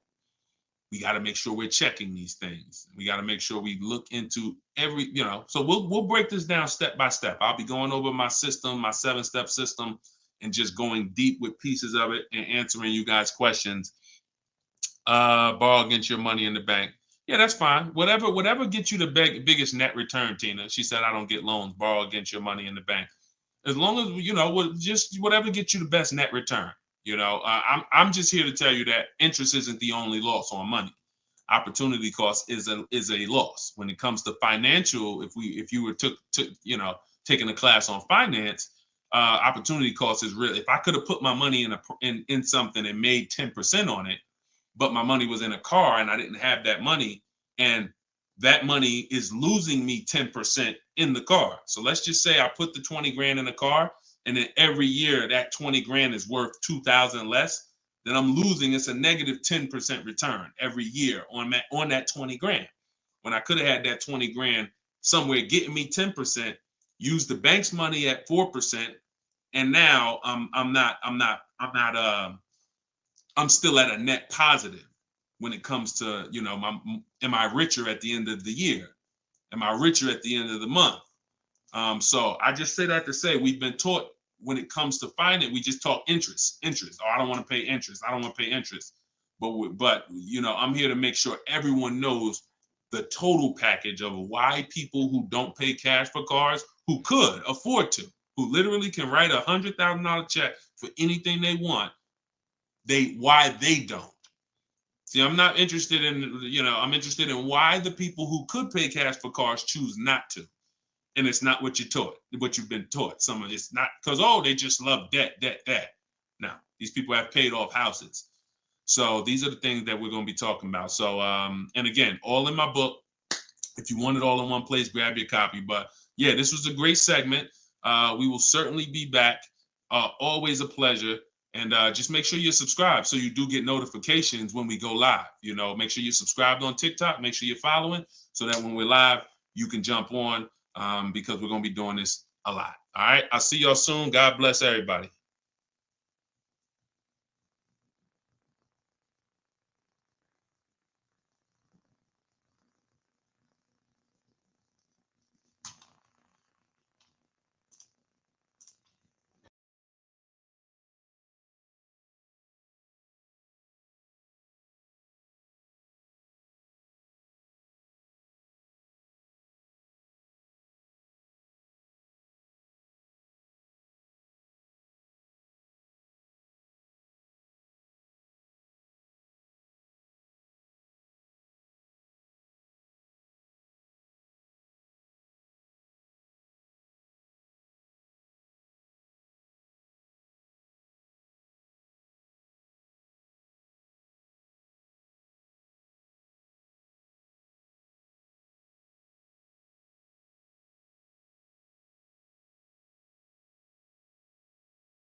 I'm on TikTok. All right. This is our first time going for everybody. So I think we're hold on, let me hit Instagram. See, but then when I come here, I hit go live. Okay, here we go. We're good. We're good. I think we're good on all 4 platforms for the first time. Listen, if you are car shopping now or in the next 12 months, I want you to type me in the comments. No matter where you are, I want you to type me in the comments. We are live on Instagram, YouTube, Facebook, as well as TikTok. Good to see you, Colette. Good to see you, Andrew. After you come in, we haven't done this in a while because I'm just getting back into going live. But if you've been with us for a little bit, you know we do a roll call. Where are you checking in at? Good morning, good afternoon, good evening, depending on what time. I see you, South Carolina. Okay. As you come in, if you're on TikTok, could you hit the like button and just, let TikTok know that we're going to be spending some time here. We're going to be talking about some serious money as you come in. If you could like the broadcast, if you're into financial literacy, this is the Auto Advisors. Like this, the name of this segment here is the Auto Advisors. We're going to be doing car Q&A. If you don't know me, this may be your first time seeing me. My name is Deshone. I'm publicly known as Deshone the Auto Advisor. I spent 14 years in the car business before I left in 2020 to focus on teaching people. I see we got Jacksonville, Florida. We got Houston. Okay. We got a couple hundred people on already between all the platforms. We have Philly in the house. I see you. As you come in, just get your questions ready. What I'm going to be doing is going over various topics and doing lots of Q&A.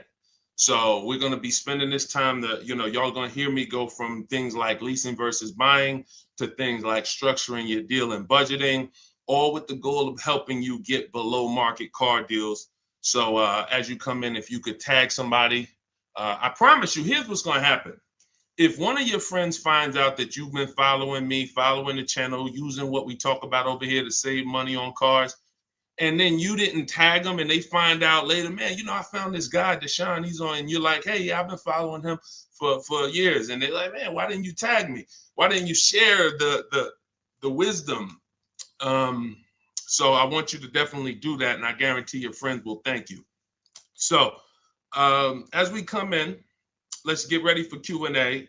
I just want to make sure I did all the housekeeping. My new digital book, Car Shopping for People That Hate Car Shopping, is on sale right now. It's 75% off for our launch, so it will be 75% off the whole time that we're on. If you're seeing this video, you can go to deshonsbook.com, get your copy for 75% off. It's a digital book, and it's digital for a reason, y'all. It must be. I got links in there. I got links to scripts that you're going to be using. I don't want you guys having unpredictable car buying experiences. I want to see you having very predictable, controlled experiences. And in order for you to do that, you have to know what to say. And so I'm going to be talking about all of that. We'll be talking about all of this while we're on. So let's get to the Q&A. I just want to make sure you know, if you're on TikTok, you could go to my TikTok bio, get your copy. It's on sale for a couple minutes for 75% off. And then if you're on Instagram, you could go to my bio. If you're watching online, you can go to Deshone's book, or you can scan the QR code. All right, so let's get into it. Let me just make sure I can see the comments on Instagram. Let's see if I go live here. And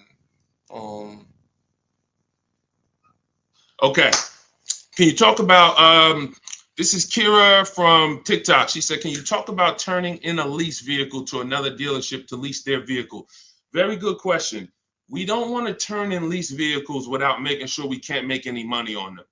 Some people have asked, do we have equity in every car? Equity is not in every car, but you do need to check if you have equity before you return your vehicle. Here's how we do it. We're going to call our bank. We're going to get our payoff. We need to get our payoff. You don't want the residual value, because the residual value doesn't include any payment you have, anything. You need the payoff. And what that's going to do is tell you the price that you could buy the car for. Now there's a customer payoff. Can we light up the likes on TikTok, please, so we could get some attention and let people know we setting people free financially. If you on YouTube, if you on Facebook, if you could like the broadcast and tag somebody, I promise they'll thank you. So the first thing we're doing, y'all, we're never returning our leases. We are never returning our leases without doing an equity assessment. We got to check to see if we have any equity in our vehicle. We get our payoff. And then we're going to get at least 5 cash offers. At least 5 cash offers. What does that look like? That means you're getting offers from Vroom's out of business. Driveway, you're getting offers from, and I'm gonna tell you, when you do this, if you are selling a lease, you must put no when it asks, is the vehicle a lease? You must put no. And I'm gonna tell you why. The way these companies are set up, they're set up to buy vehicles. But in 2022, 2021, when they saw us making all this money selling our leases, a lot of the auto companies got the banks implemented what's known as a third-party restriction, which doesn't limit if you can sell your vehicle. It doesn't. It limits who you can sell it to. So we got to ask our banks, do I have a third-party restriction? And the way these buyers' websites are set up, the ones I just named, the Driveways, the AutoNations, the Kelly's Blue Book Instant Cash Offers, these are people who literally inspect your car, give you a check the same day, CarMax, Carvana, and we must get offers from all of them. See, we don't realize, as y'all learn more about saving thousands effortlessly and easily, you're going to learn it comes through bids. It comes through bids. It doesn't come through giving one person an opportunity to buy your vehicle. We must get bids. When we let the market bid on our vehicles, we're going to win every single time. We're never going to worry about if we overspent. We're never going to worry. This is all in the book. So everything I'm teaching y'all on this live and in my free vid, it's all in my book, step by step, 75% off, get yours. But you have to know exactly what the market will pay for our vehicle. We must know that, and that's very easy to do. Going to these websites, getting these offers. Their offers are really good. They put their best foot forward. Sometimes the dealerships, which are Kelly's Blue Book, Instant Cash Offer, AutoNation, they might try to, what they're trying to do is put a number online and see if they can stand by it. So we got to make sure we're very accurate when we tell people how much, what the condition is of our vehicle. But then we're getting offers. So if you get those offers, y'all, and you see that those offers are $1,000, $2,000, $3,000 more than your payoff, then that means you have equity. If it's $4,000 or $5,000, that means you have equity. And here's what you got to know. The customer payoff for our leases, when we're done, we're still talking about answering this young lady's question about what the lease in process is. She asks, should we return a lease and lease another vehicle from the same dealer or a different dealer?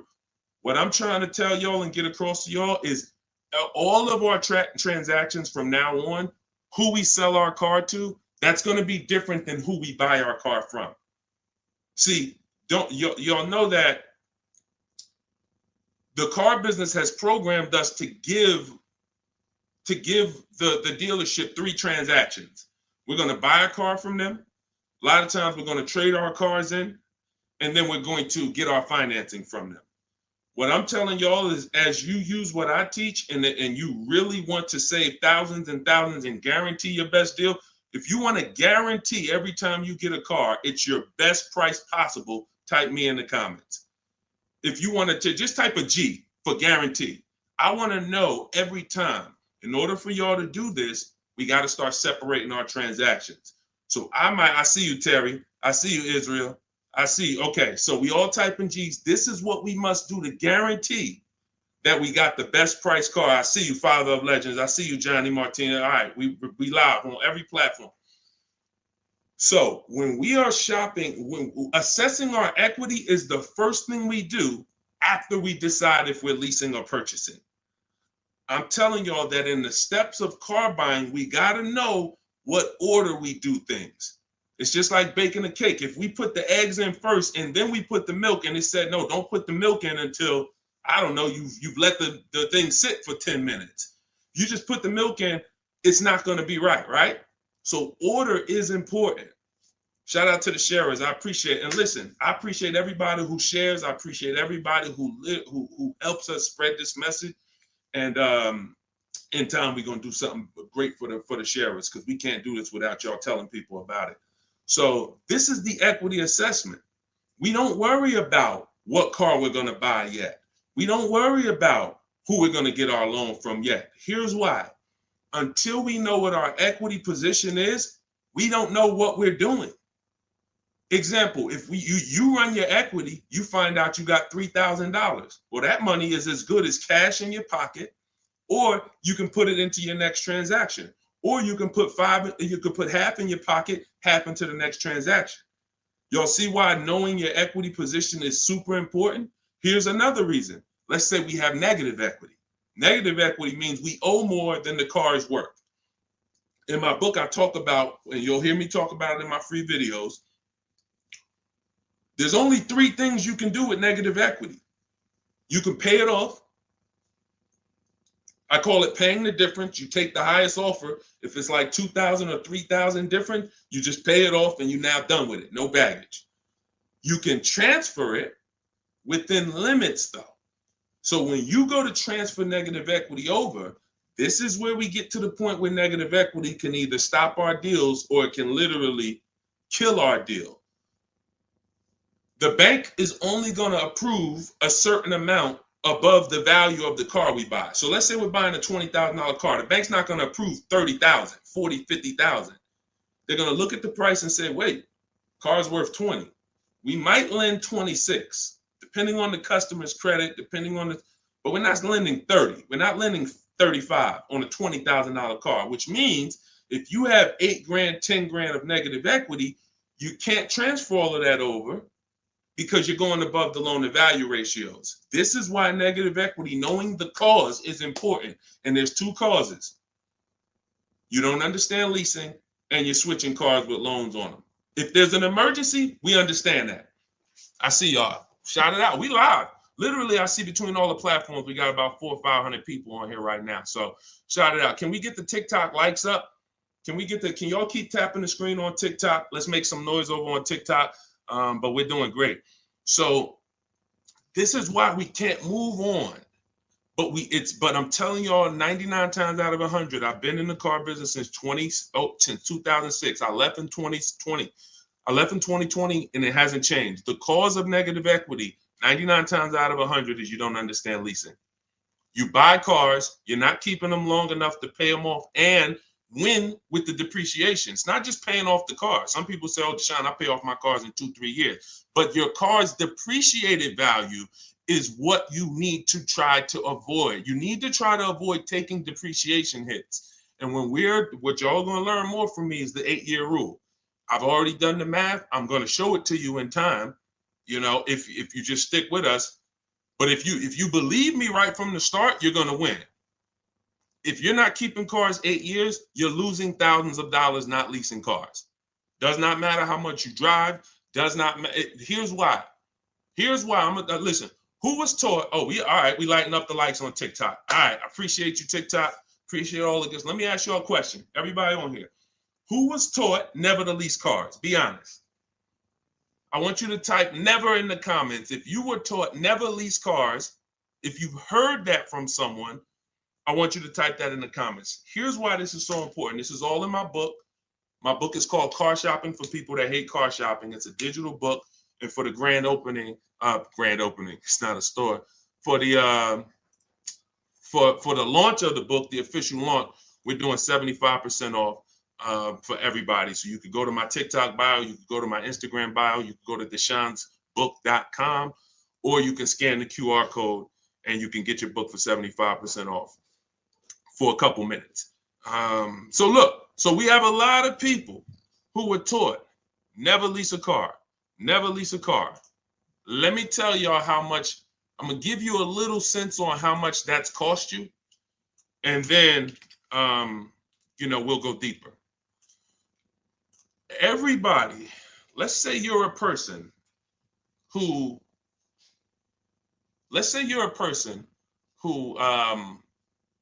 keeps their cars until the wheels fall off. We call those cars keepers. If your next car is going to be a keeper, type K. That means I'm going to keep this thing until the wheels fall off. I'm going to keep this thing 8 years minimum, 10, 12, 15. That's what I do. I see you, Abby. Now, the benefit about buying a car and keeping 8+ years is you get to outlive all the depreciation. Your car loses X% of value the day you get it. And whether you drive it or not, if somebody came and parked a car outside your house right now and said, "Hey, this car is worth $30,000. It's yours." Now you say, "I don't drive. I already got a car. I don't need it."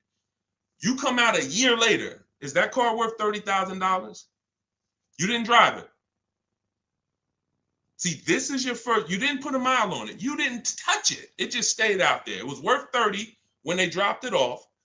Is it worth 30 today? A year later? Exactly. Here's what I'm telling y'all. That's the first deep lesson on depreciation. See, if you get that, now you're getting the clue of why leasing is not about how much you drive. People who say, "Oh, I like to drive as much as I want to, so I buy my cars because I don't want to pay for the mileage." Here's the revelation. You pay for the usage of the car whether you use it or not, whether you drive it or not. It's going down. The more usage you put on it, the faster it goes down.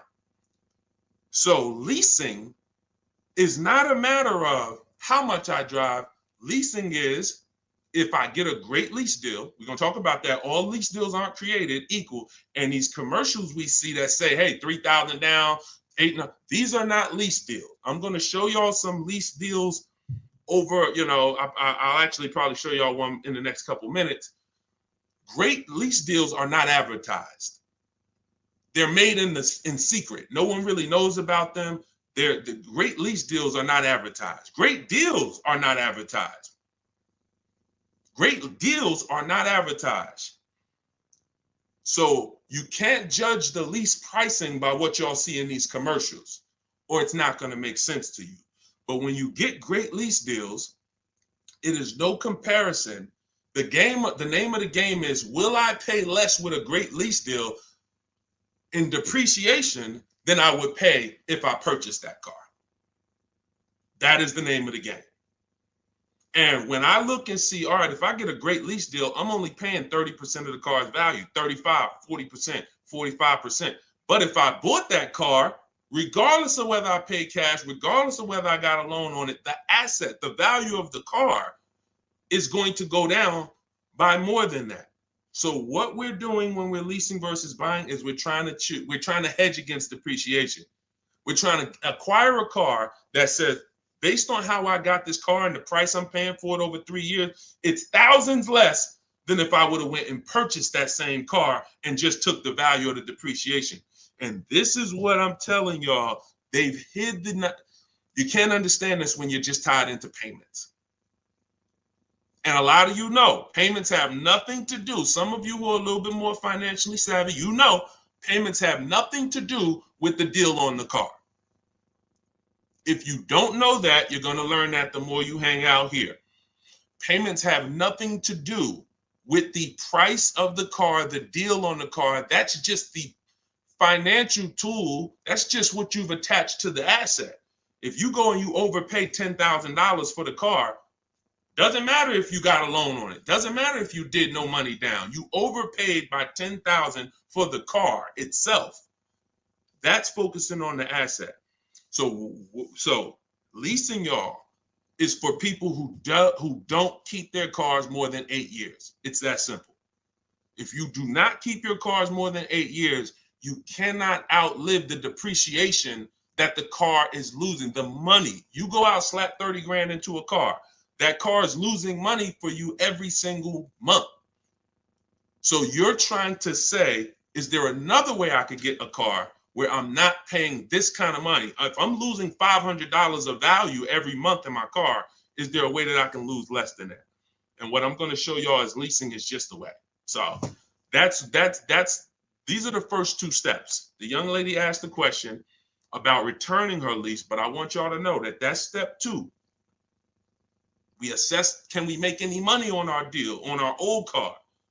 And then, but the first thing we got to do is decide buying versus leasing. Lease the loan. Good Time said, lease the loan car was good. Welcome to everybody that jumped on. My digital book, Car Shopping for People That Hate Car Shopping. Everything, it's 75% off. You can get your copy while we're on here, but we're going to be going deep on Q&A for at least, I'm not even watching the clock. So Just go to my TikTok. I don't think you're going to leave the broadcast either. If you go get your copy, go to my TikTok bio, go to my Instagram bio. If you're on Instagram, wherever you're at, if you're on YouTube, scan the QR code or go to deshonebook.com and get your copy so that we can go deep on this. I don't want you trying to just remember everything that I'm teaching. I want you to have a reference point, and it's affordable for everybody. It's normally $97. Okay, let's go. Things are way too complicated to fix now. I guess you're talking about when it comes to cars, electronics. Another reason people don't feel as confident keeping their cars like they used to is because the cars are getting a little bit more complex. It used to be very simple for you to find a good car, keep it 10, 12, 15 years. There's still cars out there that you can confidently do that if you make sure that you're checking the reliability of the car, checking the longevity of the car. We do this on Google. We have to make sure the cars we're buying are good cars. Then we can certainly avoid, you know, a lot of these cars. But yes, that is a lot of people don't feel as confident keeping cars long term as they used to. How about a lease to buy at the end compared to straight out buying? Cousin Al, that's a good question. He said, how about buying a lease to purchase? Who's heard of that? Who's heard that term before? A lease to buy on a car. You may have heard it with a house. If you've heard that, if you've heard that, let me tell you why that's a bad idea. We're mixing two strategies. See, there's nothing better than for the long-term person than us buying a long-term car, making sure we pay less than everyone else. That we're gonna do that. We're gonna get you stay around me. You learn from what I do, what I teach. You're gonna get below market car deals, new cars, leases, pre-owned cars. The best way to save the most money on a car is to buy it. You could decide new or pre-owned. It's really pre-owned, and you keep the thing 10, 12, 15 years. Because your cost per year is going to be so low. When you look at how much money you paid for the car over the long run, it's going to be like, wow, I only paid $2,000 per year, or $500. The longer you keep. The second best way is buy a new car. Keep it forever. Brand new, keep that thing 12, 15 years. But most people are not doing that. And if you're not going to do that, that doesn't mean you can't switch up. But if you say, Deshone, for my next car, can we keep sending the TikTok likes up? If y'all are enjoying this, could y'all please hit the like button? We got probably 400 or 500 people on here still. If you could hit the like button, that would be great. And I see all the gifts. Thank you. Everybody who's sending roses on TikTok, gifts and all of that, stars. Thank y'all very much. But what you got to know is, what is the strategy for this next car? Is that 8+ years? Then I'll buy it.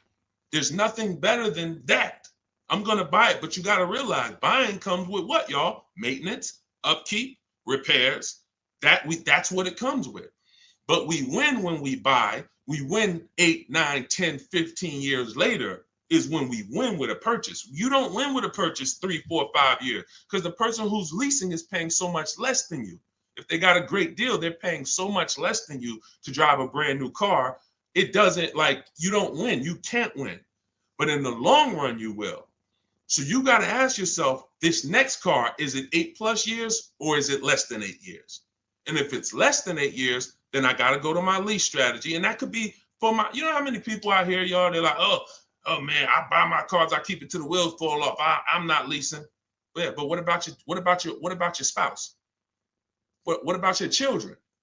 That car you buying for your 22-year-old college student, are you think they're keeping that car for 8 years like you are?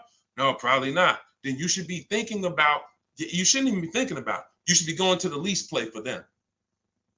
You know how many people have put their kids in a $21,000 car paying $500 a month, $20,000 Toyota Corolla, paying $500 a month because they wanted to buy them their first car, and they go get them a $20,000 Corolla that they could be leasing for $300 a month.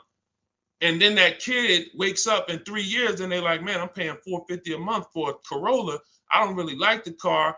Plus it's kind of expensive. This is what happens. I've seen it millions of times. Some of you may have experienced this. Your first car might have been like that. Maybe your parents went and got you your first car and purchased it. But I'm telling you that if they understood leasing, they could, especially if you were going to pay the bill, they would understand. we're not keeping this car long enough. We should be leasing it. And so I'm going to keep hammering now. I'm never going to stop hammering because we got years and years of bad information that we got to unravel. People who've been doing damage, y'all. Big audiences, big platforms, just telling people, oh, leasing is the most expensive way to own a car. Guarantee you, if I had 10 minutes on them with a live and I bet them $100,000, are you willing to bet 100? Just let me just ask you. You sound very confident when you're talking to the public. They don't realize how much money they're costing you. So my question would be, if I can show you that advice you're giving them is completely wrong financially, will you pay me $100,000? Will you take the bet?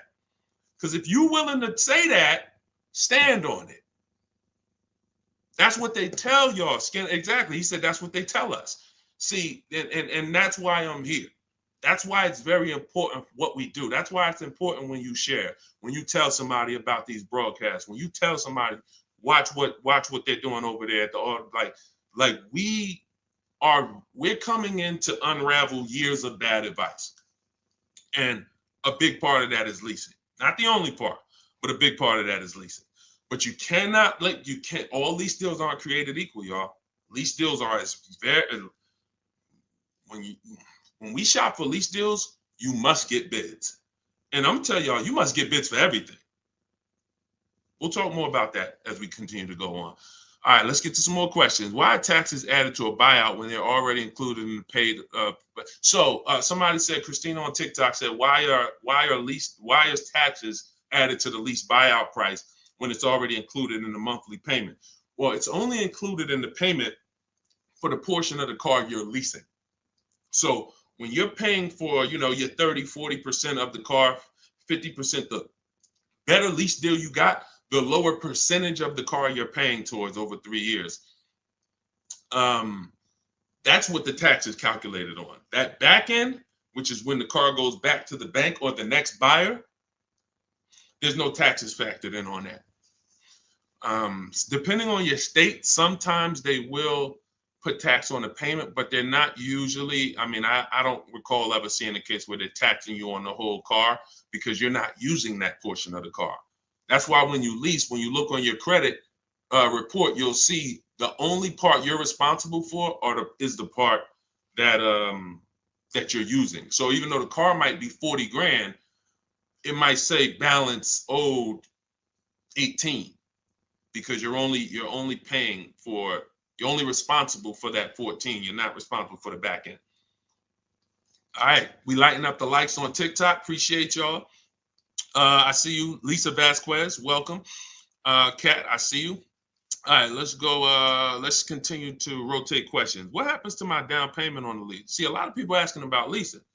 This is good. This just goes to tell you something. A lot more y'all gonna lease when you understand it. In fact, when you understand it, your next car will be a lease. Quite honestly, unless you can guarantee me, Deshone, I'm keeping it 8 years. If you say, Deshone, I'm keeping this thing 8 years, you go ahead and buy it. Don't think about leasing. Go ahead and buy it. But if you cannot confidently say I'm keeping this car at least 8 years, and you're gonna learn, I'm gonna do a upcoming show where I show y'all my screen. So if you're on TikTok, make sure you're on YouTube or make sure you're on Facebook. If you're on Instagram, because y'all are not going to be able to see my computer screen when I actually go deep and show everybody, my screen and we compare. I'm going to show you all the numbers because I'm not going to sit here and I don't want y'all thinking this is my opinion. This is by the numbers. So Good Time says, what happened to my down payment on the lease?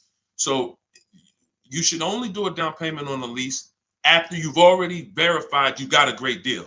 Pay attention. This is very important. Once you down payments, y'all, never come into play until we verify we got a great deal. This is all in my book, Car Shopping for People That Hate Car Shopping, my digital book. You can download your copy. Go to deshonsbook.com. It's 75% off for a couple minutes. You won't leave the broadcast, but I don't want you to miss the opportunity. The book is great value at $97, but for our official book launch, we're doing 75% off. So you can scan the QR code or go to my Instagram or TikTok bio. Get your 75% off book. So when you are doing the down payment, whether you're purchasing or whether you are leasing, it's critical that we verify we got a great deal on the car before we ever talk about payments. This has always been. How many of you have had this question? You're looking at a car and they say, hey, what do you want the payment to be? What's your goal? What's your goal for your payment? Type a $ if you've heard that question. What's your goal for the payment? Thank you, Say What. I appreciate all the compliment. I appreciate it. If you've heard that question, type a $. What do you want your payment to be? What's your payment goal, right? Here's why that's not important. And here's why you never feed into that. If you feed into that, you run the risk of focusing on the payment structure and not the price of the car. You also run the risk of focusing on the payment structure and not shopping for your own interest rate and letting banks bid on your loan. When we do an episode, we'll do a show that is about structuring our deals, and you'll see that when we start getting our financing, y'all, we never want to let anyone run our credit until after we found our car. Because what people are trying to do, y'all, is they're trying to run your credit and they're trying to give you a time limit. Now you have a hard inquiry, but you also have a time limit to go find a car. That's not good. They might give you 30 days or 45 days, 90 days before the approval expires. It's usually 30, 45. That's a problem because now we're out there rushing. But when it comes to down payments, we are only structuring our deals after we found our car. So I teach you how to get bids on your lease. Get bids on your lease, get bids when you're buying a new car. Once you find the dealer that gives you the lowest bid, now you come in and you see how you want to structure the deal. You must get bids first. And the way we shop for leases, I'll tell you about how we shop for purchases too, but the way we shop for leases, we must get all these offers because there's so much money that could be hidden in a lease. It's ridiculous. People would love for y'all to come in and lease and come in and say, oh man, Deshone said, I'm gonna start leasing. Now you go in and they structure you a lease deal. It looks better than a purchase, but it's still not a good deal. So that's why we gotta know when we are shopping for leases, we are always shopping offers with, here's how you shop them. This is in the book, but if y'all want to try to remember this, be my guest. You are getting your lease deals, your offers with first month's payment total out of pocket. First month's payment. Now look, when you shop for a brand new car, you are always getting your offers with tax, title, license, all fees included. When you shop for a brand new car, you're getting your offers from multiple dealerships. I do this online. You can call them. I would suggest you do it my way. But if you want to call them, you can talk to a sales manager and you say, hey, I got this car. I'm looking to see if you got something similar, but I need an offer with all taxes, fees, everything included. And now you're comparing that. But I would only talk to a sales manager if you're going to go that route.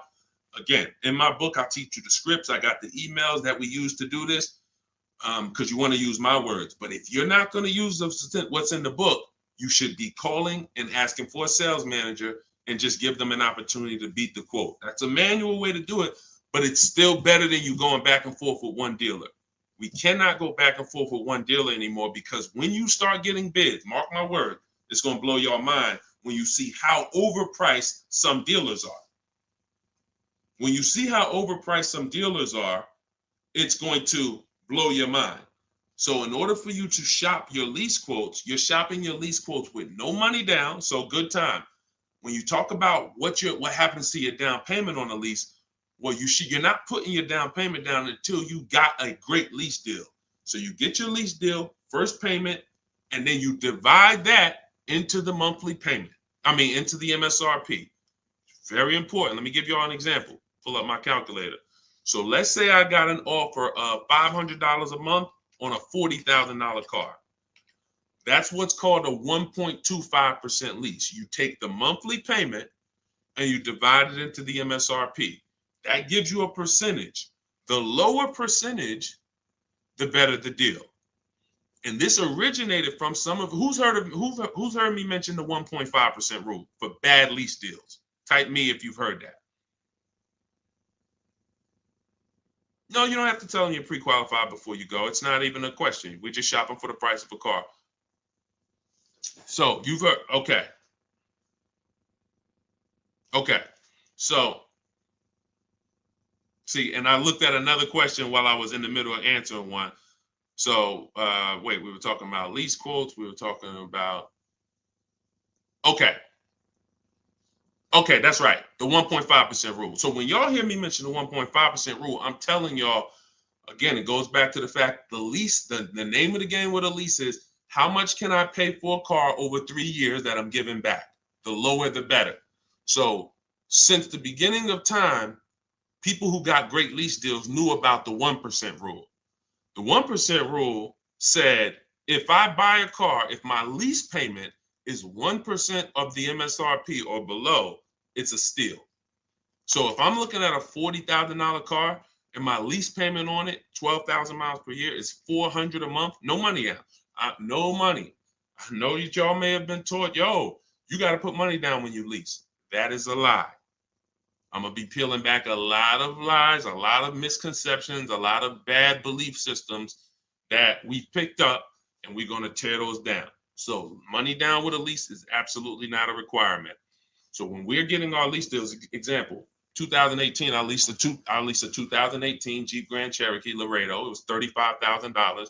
I gave them $330 a month, and I drove off. That was my payment. 39-month lease. We'll talk about in the future. We don't do 4-year leases. We'll talk about that in the future. But that's the 1% rule. 1%. Now look at that. Think about value, y'all. You drive off the lot in a brand new $35,000 car, and you're paying $330 a month. That's under 1%. So these are steals. I call these steals. You ever see a lease deal like that? It's not a deal. It's a steal. Now, in order to get that type of deal, you need a great lease program. So we can't. So it's not just like, oh, every car has a 1% deal. No, if they don't have a ton of rebates, if they don't have a good residual value, if they don't have a good rate, then it's not going to happen. But in the long run, we can't control that. All we can control is how we're going to shop. And the way we shop is get your first month's payment.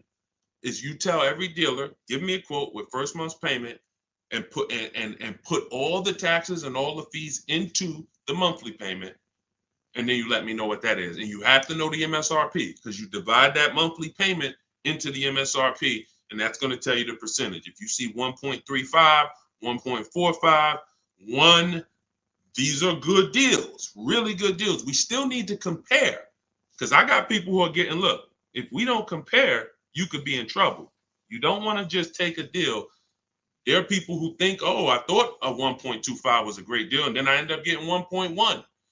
You know, so we can't ever assume what's a great deal. We just have to know what a bad deal is. That's over 1.5%. They got me on one of my last leads. Listen, good time. Don't feel bad, man. It is something a lot of people are going to discover the more you work with me, that you have overpaid.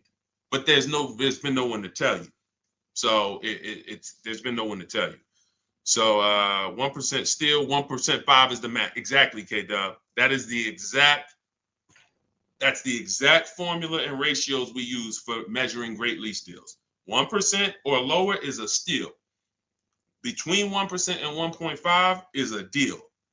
That's great value compared to purchasing. So when someone drives off the lot with a great value lease, 1.25, anything under 1.5, they're paying less than someone who purchased. They're paying less than someone who purchased. Once you get above 1.5, you're now going close to spending the same amount as the person who bought the vehicle, which we don't want, which we can't do. We eliminate the benefits of leasing. And some lease programs y'all are going to see are bad. You shop multiple offers and the lease programs are bad. We can't get those leases. I will never co-sign, because leasing is a value play. I will never co-sign you getting a car because you like the car a lot and overpaying for a lease, because the lease program is bad. Sometimes, I want a Range Rover Velar. The lease program is bad. All right, well, I'm going to go get a Genesis GV870, And then, you know, maybe in 3 years, the Range Rover lease program will be good. But right now, I'm not going to do it because no one loves a car that they're leasing. You always just like it. If you're leasing, you're switching cars every 3 years. You don't love anything. When you love a car, you buy it, you keep the thing 10 years. That's love. But typically, a person who's not keeping their car long term, you get, you know, you 3 years, you're like, okay, I could get another car. 5 years, you know, people who buy cars to keep, they don't think like that. Like, they ain't even looking for a reason to get rid of it until, you know, transmission goes out. And then I always joke because as a keeper, what do you do when the transmission goes out? If anybody on here has bought their cars and kept them till the wheels fall off, when the transmission goes out, what do you do? What do you do? See, you're not a keeper. You're not buying a car to be a keeper. That transmission go out, you ready to get rid of it. You ready to get rid of it. Look, a lot of people are like, no, I go fix it. I go get another transmission. Exactly. All right. All right, let's keep the questions moving. Welcome to the people who just jumped on. Happy to have you. If you're enjoying the broadcast, could you please make sure you are subscribed to us on YouTube? That's where we're going to be able to share really when we get into, which is coming very soon, I'm going to be sharing visuals for y'all to see. Just sharing a variety of things, websites that we use, things you want to stay away from, website, like all in my book. But in time, you're going to want to see it on YouTube because you might not be able to see it on Instagram or TikTok. What's the MSRP equivalent for used cars? F Broncos asked. Here's what who's purchased a used car? Type a U. If you purchased a used car before, type a U. Type a U if you purchased a used car before. Okay, I see Al Boogie, I see FL Bronco, I see Amore, I see Justine. Okay, every platform. Ebony Eyes. Okay, Larica. All right, I'm gonna give y'all the biggest. This is gonna be major, y'all. And you're gonna see like, wow, how the heck could we even know we're getting a good used car deal without knowing this? Tell y'all how important it is to have the original MSRP of the car you're purchasing. So I have a 2020 Infiniti QX 60 truck. I bought it a year ago. It was 3 years old. Now I saved 42% off the price when it was brand new. Here's why it's important. We don't know when we're shopping on these used car websites. I call them marketplaces. Y'all are going to see in my book, if you do get my book, or even in my videos, you'll hear me talk about the multiple marketplace strategy where we're on these used car marketplaces. We got to be on all of them. But here's what they try to sell you on, because it's based on who's paying them. They're trying to sell you on market value. They're the true way to buy a pre-owned car, after you check to make sure it's a good one. But I'm talking about, how do we know we got a great price on it? We must know how much it was brand new. We must know how much the car was brand new. Give you an example. I was looking at this Infiniti truck. I had narrowed it down to my top 3 or 4. I think I narrowed it down to my top 4. Now they're all white. They all look similar. They're all in similar price points. How do we choose? This is where we usually are stuck. And this is where we usually make a bad decision. I'm going to tell you why. I get the MSRP of these cars. By the way, my special strategy for getting the MSRP, one of them is to go to the dealer's website. Most dealers have a contract with Carfax, and that car will be on their website. That's my first line of defense. Again, everything I'm talking about, y'all, I don't hold back. It's in my book, or it's going to be in my free videos. But some people want everything in one spot. One spot, step by step. That's what the book is. 75% off in my bios, or go to Deshone's book or scan the QR code. So I look and I pull the MSRP, the window sticker for all of these vehicles, and what do I see? The 4 vehicles, the original price of them, one is 46, one's 48, one's 52, one's 54. Why is this so important, y'all?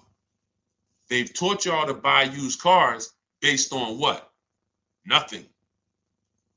This is what we're asking for the car. Okay, I think I see some less than that. Mm-mm. If all of these cars were 31,000, but one was 54, that's the best deal. In fact, none of those other deals are even close.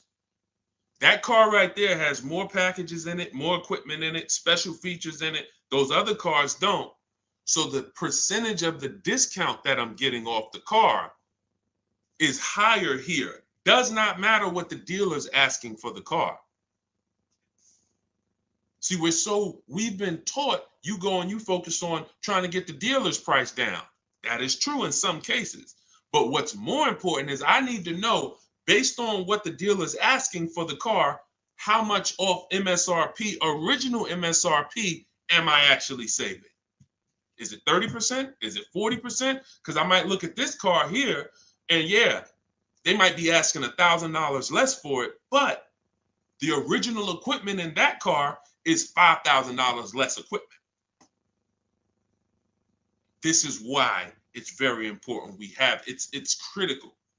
I would not buy a used car, and I would never recommend you buy a used car without seeing the original MSRP, so you know, one, what's in the car, what features it has, but more importantly, I cannot determine who saved me the most money. I can't determine who gave me my best deal without knowing what the car was originally priced at from the day it came into the country. And y'all, unfortunately, and I hope it's nobody on here, but unfortunately, we probably do have it where during the pandemic, people were paying 90, 95, 100% of value for used cars. When I mean a Toyota Camry that brand new was 30, they were paying 29 for it, and it was 3 years old. See, I call this true value percentage, TVP. Y'all are going to hear this. We call this true value percentage. We can't look at a used car. See, once we see, wait a minute, based on the new price, the car when it was new, you charging me 95% of the car's value, and it's 3 years old. Once we start looking at true value percentage, car was brand new 30, you asking 25. Okay, you knocking this percentage off. This is how we make sure. Now look, that doesn't help us get quality cars. That doesn't help us stay within our budget. We'll talk about that in the next hour. Because what I'm going to be doing is I'll be doing these shows throughout the day in hour segments. So what you'll see is every time I come, we'll do if there's something that we want to tie up, we'll try to do it in both hours. Again, it's very tough to go over all things and then do Q&A and just get it done in a couple minutes. So some things may continue to the next hour, but once y'all get this, it doesn't change. So although, some of this might be brand new to you. I'm sure it is for a lot of you, having a system for how you shop, boundaries. But once you see how this thing works, it doesn't change. That's why I could write a book. That's why I have a library of videos that are step-by-step. The step-by-step version of my book is the Cars from Home video library, because I know we're so ahead. The car business is so old. I don't have to worry about this changing in the next year, 2 years. If anything, like Vroom went out of business, we adjust that. I might adjust that one section because Vroom's not in business anymore. But the way we teach you to purchase cars to guarantee you pay less than everyone else, to guarantee you save the most money on your loan, to guarantee you get the most money for your old cars, that's not going to change because we are just too far ahead of what the car business is doing. Welcome. Blessed said, I'm new here, been watching your shorts. Great job, homie. Good looking out. Appreciate you, man. Thank you so much. If you're not subscribed yet on YouTube, could you make sure you subscribe? Everybody who's on any other platform, if you could subscribe to us on YouTube, that's where we'll be, able to put a lot of our widescreen stuff so y'all can see. We're gonna teach, but what y'all gonna see, even in the book, it's not teaching and then you're trying to memorize it. It's just shop different, When you shop different, you'll see, oh, this is a better way to shop. And then you're going to learn by doing. It ain't learning by memorizing. Hey, thank you, Sonny. Said, just purchased my ebook. Thanks for sharing. My pleasure. Everybody could get it for 75% off in my TikTok bio or my Instagram bio, or you could go to deshonesbook.com or scan the QR code, no matter where you're at. Let's see. I'm new here, but hold on. I got that. Hold on. Let's go. I still can't see the questions on Instagram. For some reason, I can't see the questions on Instagram. We got to figure that out. Now, here's what I will say. If you stay on long enough, somebody's going to ask you a question, because a lot of you, it's going to surprise you, but I know it. We've been working with people long enough to know a lot of you have the same situation, literally. So that you stay on, even if you don't your question doesn't get answered, you'll hear somebody say, oh, that's the exact same situation that I'm in. Josie said, I really need help. I'm interested in buying a 2001 H1 with 70,000 miles, 75,000. Should I go for a 40,000 of 50K? I don't really understand that. I really need help. I'm interested in buying a 2001 H1 with 75,000. Should I go for 40 or 50K? So I'm guessing you're saying I'm buying a 2001 Hummer with 75,000 miles, or either is that asking price is 75,000? Should I go for 40 or 50K? No, we go for whoever wins the bid. See, we can't get into, here's where this could hurt us sometimes. You know what we do? We save a certain amount off the price of a car, and then we want to carry it to our next deal and say, well, we should save the same amount on this car. No, because we don't know what the programs were that allowed us to save 7,000 off that car. And I'm talking about new. Pre-owned cars, this is different. Pre-owned cars, you go to the market and you see who has the lowest car for the money. So we're not going local. It's two favorite words, y'all. And some of you, let me see who's been with me for a minute. See if anybody knows.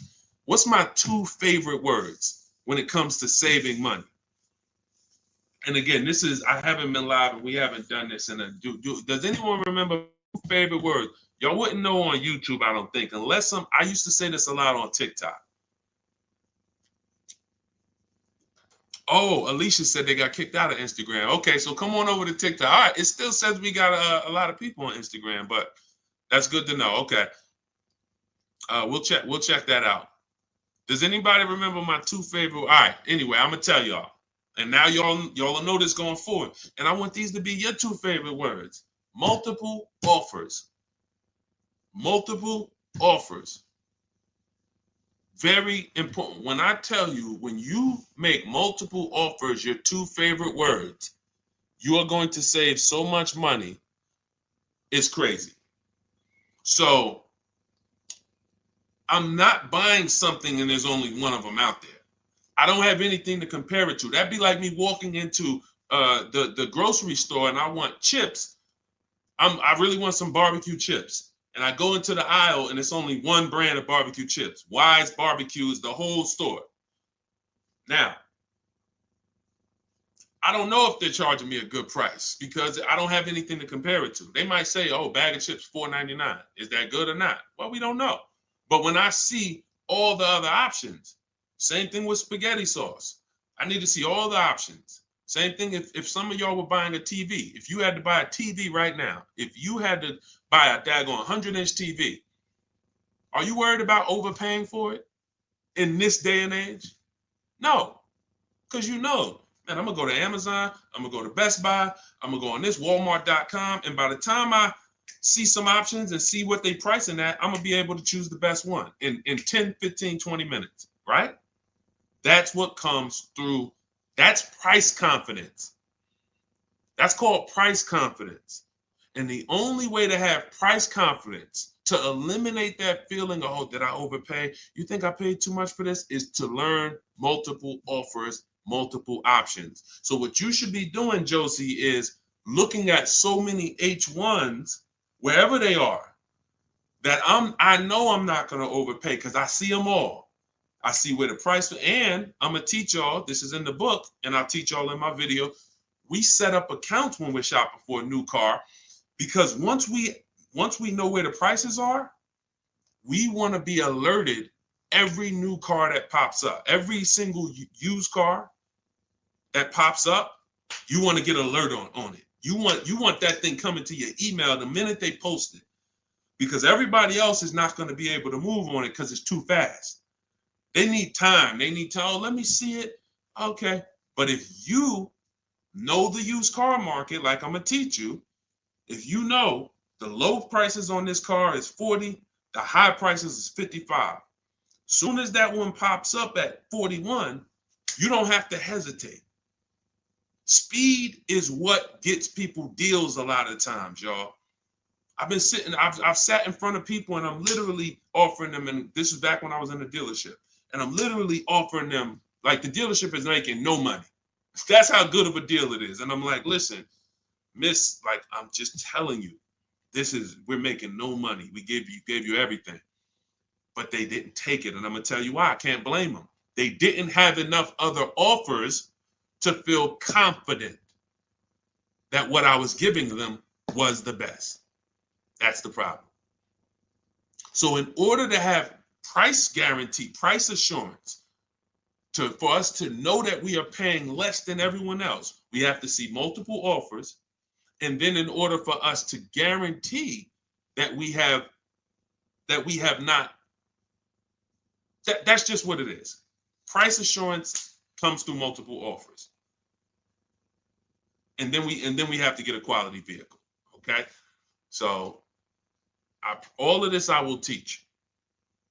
It's hard to get, maybe like a lot coming at you at once. That's why I would love for you to get the book, Car Shopping for People That Hate Car Shopping, so you could dig into it, so you can see that everything I teach is methodical.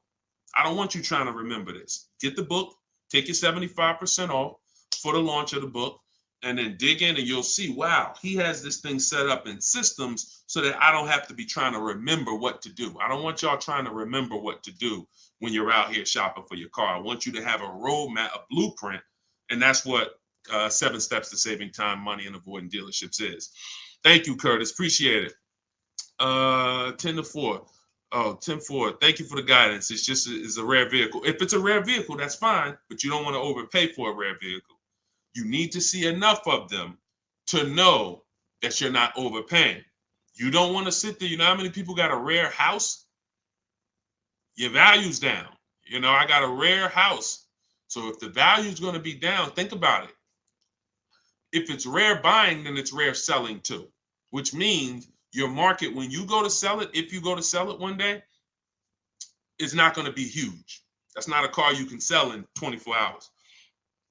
Unless you just want to blow it out price-wise. But in order for you to make sure you don't lose, you got to make sure you buy right. You can't overspend by 10, 15 grand. So just make sure any H1 in this country, you know the price of it. That's all. If I see one over, it could be all the way over on the other side of the country. If I see the price, then I know what the market is. It doesn't matter if it's over there. If they're asking 10 grand less and it's a good car, has great service records, it has great title history, has great accident history. Doesn't matter. That shows me that's the market price. All right. Thank you, Josie. I'm glad. Enjoy it. You're going to be able to get to any car you want, and you have so many strategies in there for later. If you're buying a used car now, it's in there. If you're going to be leasing, it's in there. If you're going to be buying, you're going to know, all right, man, I want to get a lease for my spouse, or hey, you know what? I'm going to get a lease for my kid. Or you just might buy everything. But sometimes you might want to buy brand new. Sometimes you want to buy pre-owned. It's all in there. Different strategies for how you get to below market deals on each one. Uncle John said, who currently has the best lease program? It's no way to tell. Unfortunately, there's no way to tell. You cannot shop. That's the bad part. That's why when we shop, y'all, it takes us about 45 minutes to an hour to find out where the market is on a car, what the best offer is. Once you get good, like I said, if you're doing it the slow way, you could call sales managers. You get one lease price, and then you call a sales manager and see if they can match it or beat it, or beat it rather. But if you want to do it the fast way, I go through the websites. I contact the dealers through the websites, tell them exactly what I want. We do this for 25 dealers. And then you use my scripts of telling them what you want by email, getting the quotes, and you'll know in a matter of an hour, hour and a half where those offers are. But there's no other way. Because again, great deals aren't advertised. They're not going to advertise great deals. They'll advertise lease offers where they make money. Hey, bring us 35 grand. Bring us 3,500 plus taxes and fees, and your payment's $479 a month. Yeah, but you're putting down 6 grand to get there, and then no, those are not good deals. You're paying too much for a car you're giving back. So yeah, and so we'll cycle through various topics. We spent a lot this hour talking about leases, talking about leasing versus purchasing, and hitting a couple things. But what y'all will see is we'll do themes kind of each hour. I'm gonna come back. I'm gonna come back for the next hour, and we'll probably still stay on it, but we'll be able to get through more questions, because as y'all can see, some of these questions require a little bit more deeper answer. Just as if you were purchasing a house. I know they've made it seem like, oh, well, let's just ask a simple question and then let's just, it should be a super simple answer. Not when we're purchasing houses, right? It's never simple when we're purchasing houses, when we're getting mortgages, when we're investing. Why would it be simple when we're buying $20,000 to $50,000 to $100,000 vehicles that depreciate, that lose us money whether we drive them or not? That's danger. You got a real lesson on the dangers of depreciation in this hour. Like, ridiculous. You drive a car, buy it, just park it outside, come back in a year, car's worth thousands less. You never drove it, never got behind the wheel one time. So when you have that type of product and you're coming into your household, it can drain you of money if you don't structure your deal in a way where you've minimized your losses. The name of the game is to minimize the amount you're losing on these cars. Cars are depreciating assets. You can't make money on them. We did have a wave for years where we were making money on cars, but that's because the resale values of these cars, it was a once in a lifetime historic moment when all of our cars were worth 12 grand, 8 grand, 15 grand more than what they would normally be worth. So, those who cashed out did very well, and we were part of the group who were really spearheading helping people cash out while the market was high. But unfortunately, people bought while the market was high too. So this is we'll be talking more about these things every hour. So lease good for bad credit. Now what you're gonna have to do is set yourself up. If you can't qualify for a lease and you should be leasing, then now your goal is to now get prepared to lease. That might take you a year or two. And we're going to talk about how we buy an inexpensive car to get set up for a lease. We don't go out and buy a $20,000, $30,000, $50,000 car when we know credit's not where we want it. But if you give me a year or two, I'll get myself up to a 650, 670. I'll use an inexpensive car to build a good payment history, because I'm paying more for interest because my credit's not good. So the last thing I want to do is buy an expensive car and have a higher interest rate. Now, when I go to switch out of that car in 2 years, because I'm ready to get my brand new lease, now I got 10 grand of negative equity. That's now, first it was credit stopping me from getting the lease. Now I got too much negative equity stopping me from getting the lease. These are two things we want to avoid when we're trying to set ourselves up. And the way we do it is we make sure we buy the least expensive car we could get a loan on. We want the smallest loan possible. And then we get a reliable car, and our plan is to switch out of that car in 2 years. Make the payments, pay the higher interest, but that's okay, because in 2 years, I'm driving something brand new off the lot and I'm leasing it. So that might not be the ideal car. In fact, it shouldn't be.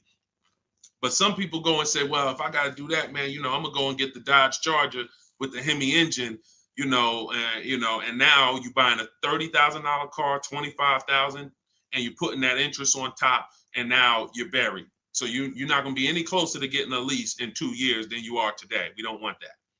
You got to bite the bullet And if you got a ton of money, I'll show you how to get it done, and you can get a little bit of a nicer car. If you got bad credit, but you got 10 grand, you don't have to get a $10,000 car, but we need to work these things accordingly, because the key is a small loan, reliable car. That's the key. Okay. TikTok's telling me my live's going to end in 60 seconds. Okay, so we will be back. Y'all are going to see, like, this is going to be what we do, especially during the book launch. My new digital book, Car Shopping for People That Hate Car Shopping, has everything in it I teach. Y'all know from my videos on social media, I don't hold back information. But if you want everything in one place, in a step-by-step written format, this is where you get it. It's called Car Shopping for People That Hate Car Shopping. 7 steps to saving time, money, and avoiding dealerships. And that's going to allow you to take what I teach, mastering the art of shopping from home, mastering making dealers and banks bid against each other for your business, and so that you can be confident. But please make sure you subscribe so that you can get, and if you're on our email list, you'll get notifications of when we go live, so that you can make sure you jump on. If you're in the market for a car, we want to make sure you are armed with everything you need to save tons of money. So thank you, We West Coast, a lot. Appreciate you. Instagram, we're going to get y'all involved, because somehow I'm seeing some of the questions and some not. Now the questions on Instagram popping up. That is so weird. But I trust that y'all got value, because, again, many of you do have the same questions. So we'll be back in the next hour. You'll get a notification if you're on our email list. Jump on. But if you get your book, I hope you enjoy it. I can't wait to hear your success stories. And I'll see you shortly.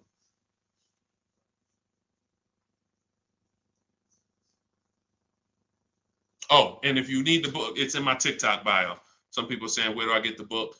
It's in my TikTok bio. Click the picture. It's in my Instagram bio. Go to the bio. Click the picture. If you're watching on or you could go to deshonesbook.com, or you can scan the QR code depending on where you're watching. So, all right. See y'all soon.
Down a little bit more. Why ask about the MSRP? This question is from TikTok. You need to know the MSRP for several reasons. If you're leasing, you need to know what percentage are you paying relative to the MSRP, because the 1% lease rule has always been based off the MSRP. If you got a lease payment and it was 1% of the MSRP, like $40,000 is the MSRP, your lease payment is $400 or less, then you basically stole a vehicle. And that rule has been around since the beginning of time. So when it comes to purchasing a used car, you need to know the MSRP, because how do you know how much you're saving if you don't know the original MSRP? How do you know how much you're saving? For instance, I bought a pre-owned Infiniti truck a little over a year ago. I paid 31 and change. I knew that the original MSRP was 54,545. Without knowing the MSRP, I wouldn't know how much I was saving off the original. And that's the only thing that's really important when you are shopping for a used car and you're trying to make sure you're getting a great price. There's other things you got to be concerned. There's 2 main things when you're buying a used car. Got to make sure you're getting a great car. You need a quality vehicle, That has nothing to do with price. Then the second thing is you got to make sure you're getting a below market deal and make sure you're paying a great price for it, in which case you must know the MSRP. Great question. Great question. All right, we got Dolan. Dolan will be bringing in questions from all platforms. We're live on TikTok, Instagram, YouTube, and Facebook. So just start typing your questions, and we're going to get to as many as we can in the hour. And, if you have a follow-up question, I'm just going to try to blitz through. So you can certainly throw up the next question whenever you're ready, Dolan.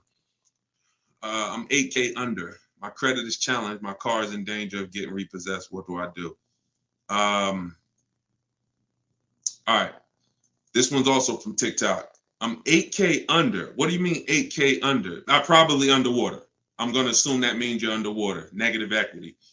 If that's the case, then what you want to do is you want to get so you're at negative equity, but then you're also behind on payments. I mean, you got to catch up on the payments. I mean, you could try to refinance. You're going to have a hard time. Negative equity, you can't sell it. If you had positive equity, you could sell it. You gotta make money. It's grind time. Like there's certain things in life where we have bills, and the only situation we can do is pray and go and make money. Without money and bills, anyone's going to, this is a hardship, but this is without money or somebody to help you. I can't think of anything. You have a payment due. So, the best thing you could do right now is to focus on how you can make some money so that you can pay the car. Negative equity isn't the biggest problem. The biggest problem is the car is in danger of being repossessed. If the car gets repossessed, now you got to start over. It's not the end of the world, but you're certainly going to have to start over because you're going to have a repossession on your credit, and you're going to have to buy a car with bad credit. I would be trying to rebuild my credit. That's what I would be trying to do. Make money, and if the car gets taken, you got to start rebuilding your credit. Follow Shonda Martin. She's a great resource on all these platforms. And but yeah, man, money answers to all things. Book of Ecclesiastes. So figure out how to make some money, man. Work overtime, double shift, second job, start a business on the side. As long as it does, you got to make some money. Can't make car payments without money. So go ahead, Dolan. Wish you the best, man. Keep me posted. This one's from Instagram. On a 3-year-old used car, what percentage from original MSRP should I be looking at for a price point? It goes by comparison.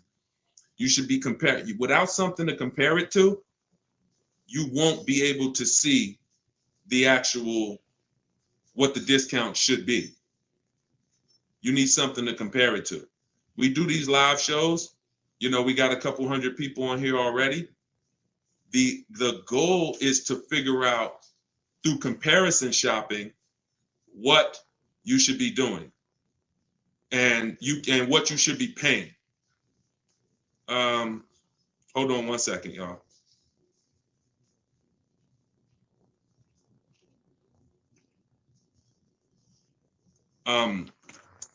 Yeah, so that's the goal. You don't know what a fair price is, what a great discount is, until you are not, until you have other offers to compare it to.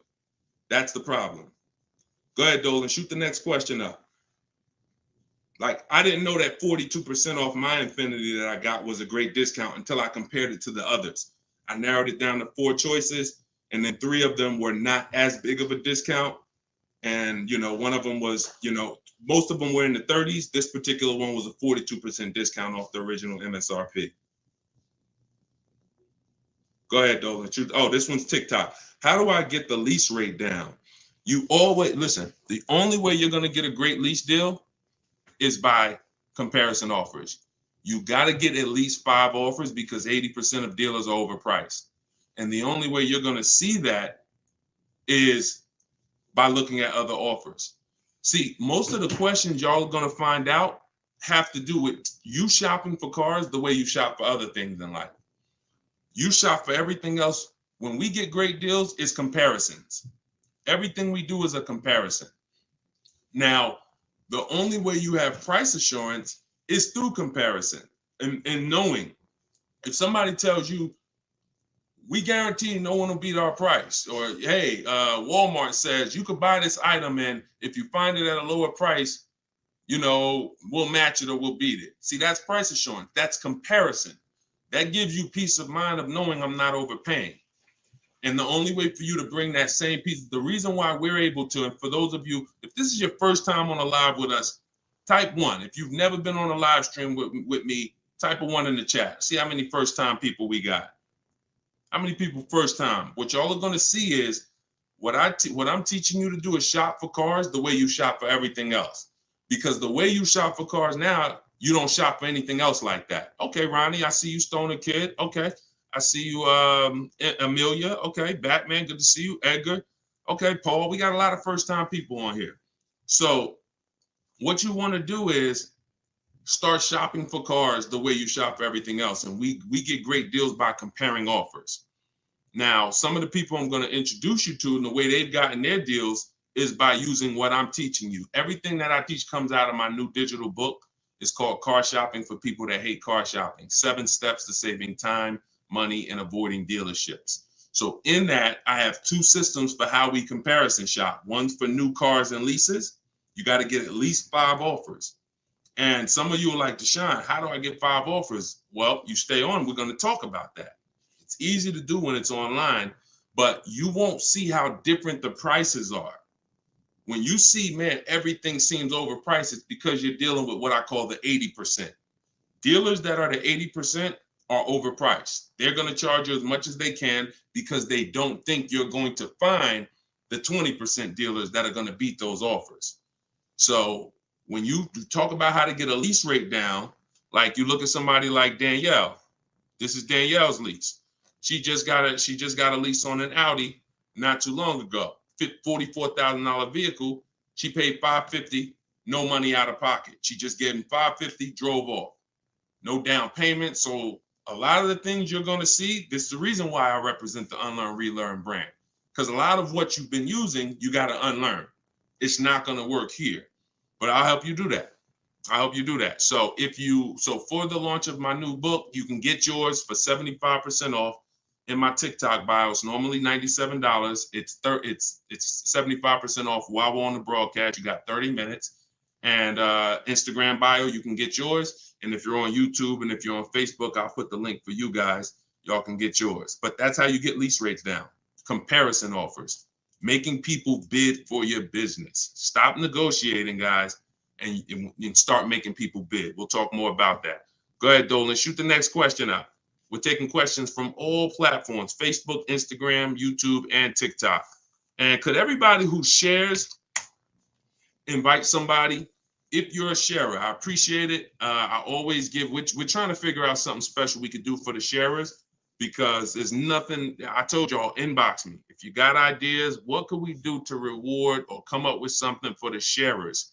Because you guys are the people who help us spread this message. I appreciate all the new people, but I want to do something special for the sharers. Please DM me ideas of what we can do because we want to make it a regular part of our broadcast. All right, I see you, Sharice. Thank you. All right, go ahead. This one's from TikTok.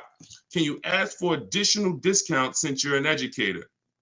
See, the problem is if there's a rebate, then you'll get it when you reveal it. If there's a first responder rebate, you can't depend on a dealer to tell you about it. Some of the 80% won't tell you about it. Some of the 80% won't give you the whole thing. If it's a $1,000 rebate, maybe they'll tell you it's $500. We don't trust the 80%. When I was in the dealerships, I saw how the 80% moved. The 20% are the people those are the people you have to find. It's not, you can't just walk in. Unfortunately, there's 17,000 new car dealers in this country. They don't have labels on them. There's not one that say, we're the 20% that beats everyone. You have to find them and you need a great bidding system. You could do it manually by phone, or you can do it my way by email, copy and paste. So, but you're not going to, it's like people said, well, I have a GM, I get a special price with Ford. I get a special price with General Motors. You can't depend on the dealer you're dealing with to tell you the special price and to tell you the rebates if they have them. The only way you're going to see it is by getting at least 5 offers, and then you'll be able to reveal who gave you the real offer. It's unfortunate, but it's actually better for you, because who's not a good negotiator? Type not me if you are not a good negotiator. Just speaking honestly, you're not a good negotiator. It's not your thing. I consider myself to be pretty good, and I won't do it.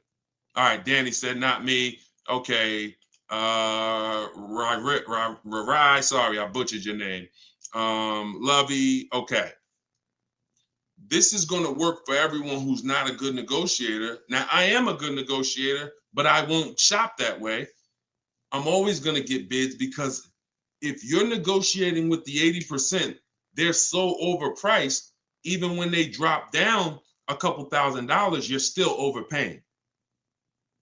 That's the whole point. That's why it's best for you to sit at home where you're in control. You can use my way, which is email. We copy and paste. I have a strategy in my book. It's called 25 to 5, where you're going to connect with 25 new car dealers. This is only for buying and leasing new cars. This is not for used cars. I have a different strategy for that. But you're going to sit at home. You're going to connect with 25 dealers online in about 20 minutes. And that's going to get you 5 offers using my scripts, using my replies. Now, the manual way to do it is to pick up the phone, call, and speak to at least 5 sales managers. But you need to get 5 offers. That's the only way you're going to see how much money that the 80% we're trying to overcharge you. Does that make sense? And it goes with the same thing with military discounts. Doesn't matter. Special pricing, employee pricing. You must shop multiple offers, because you can't trust the 80% to actually give you the real numbers. All right. Go ahead, Dolan. Bring the next one in. We're taking questions from all platforms. Did I post that link? The book is not good for used car. Absolutely. That's just my system. You're going to hear me talk about 2 systems of shopping multiple offers and options. One's for new cars and leases. That's called the 25 to 5. One's for used cars. That's called the multiple marketplace strategy. When we shop for used cars, we have a different strategy. You must shop for your best used car offer in a different way than your new cars. It's very different. They're both in my book. Y'all will hear me talk about them on my videos, on my social media videos if you've seen them, and you'll hear me talking about them on the live. 2 totally different shopping strategies based on your goal. All right, this one's from Instagram. When you walk into a dealership, the salesman comes right at you, right away. Can you tell him you're just looking for now, and I'll come get you when I see something? Of course you can. So using what I'm telling you, you should not spend more than 30 minutes in a car dealership ever. Tons of people that you'll see, the more you stick around this broadcast and the more you learn and the more you see our community over here. We've been doing this for 3 years, teaching the public. We've got 1,700 people we've worked with personally, a couple thousand books. People are using this stuff. It's not just the saving of money, it's time. You shouldn't be in a dealership if you're not there to test drive, or if you're not, see, we have something we call shopping, not buying. Very different. That's actually step 4 in my book. There's 7 steps. The last step is delivery. Step 4 is something I call shopping, not buying. You have to learn, if you're going to enjoy shopping and take control of your car deals the way I want you to, that when you are shopping, you are deciding what you want. That's shopping, deciding what you want. You can get your copy of the book in my TikTok bio. Everybody got 30 minutes to get it for 75% off. Somebody on TikTok said, how do I get the book?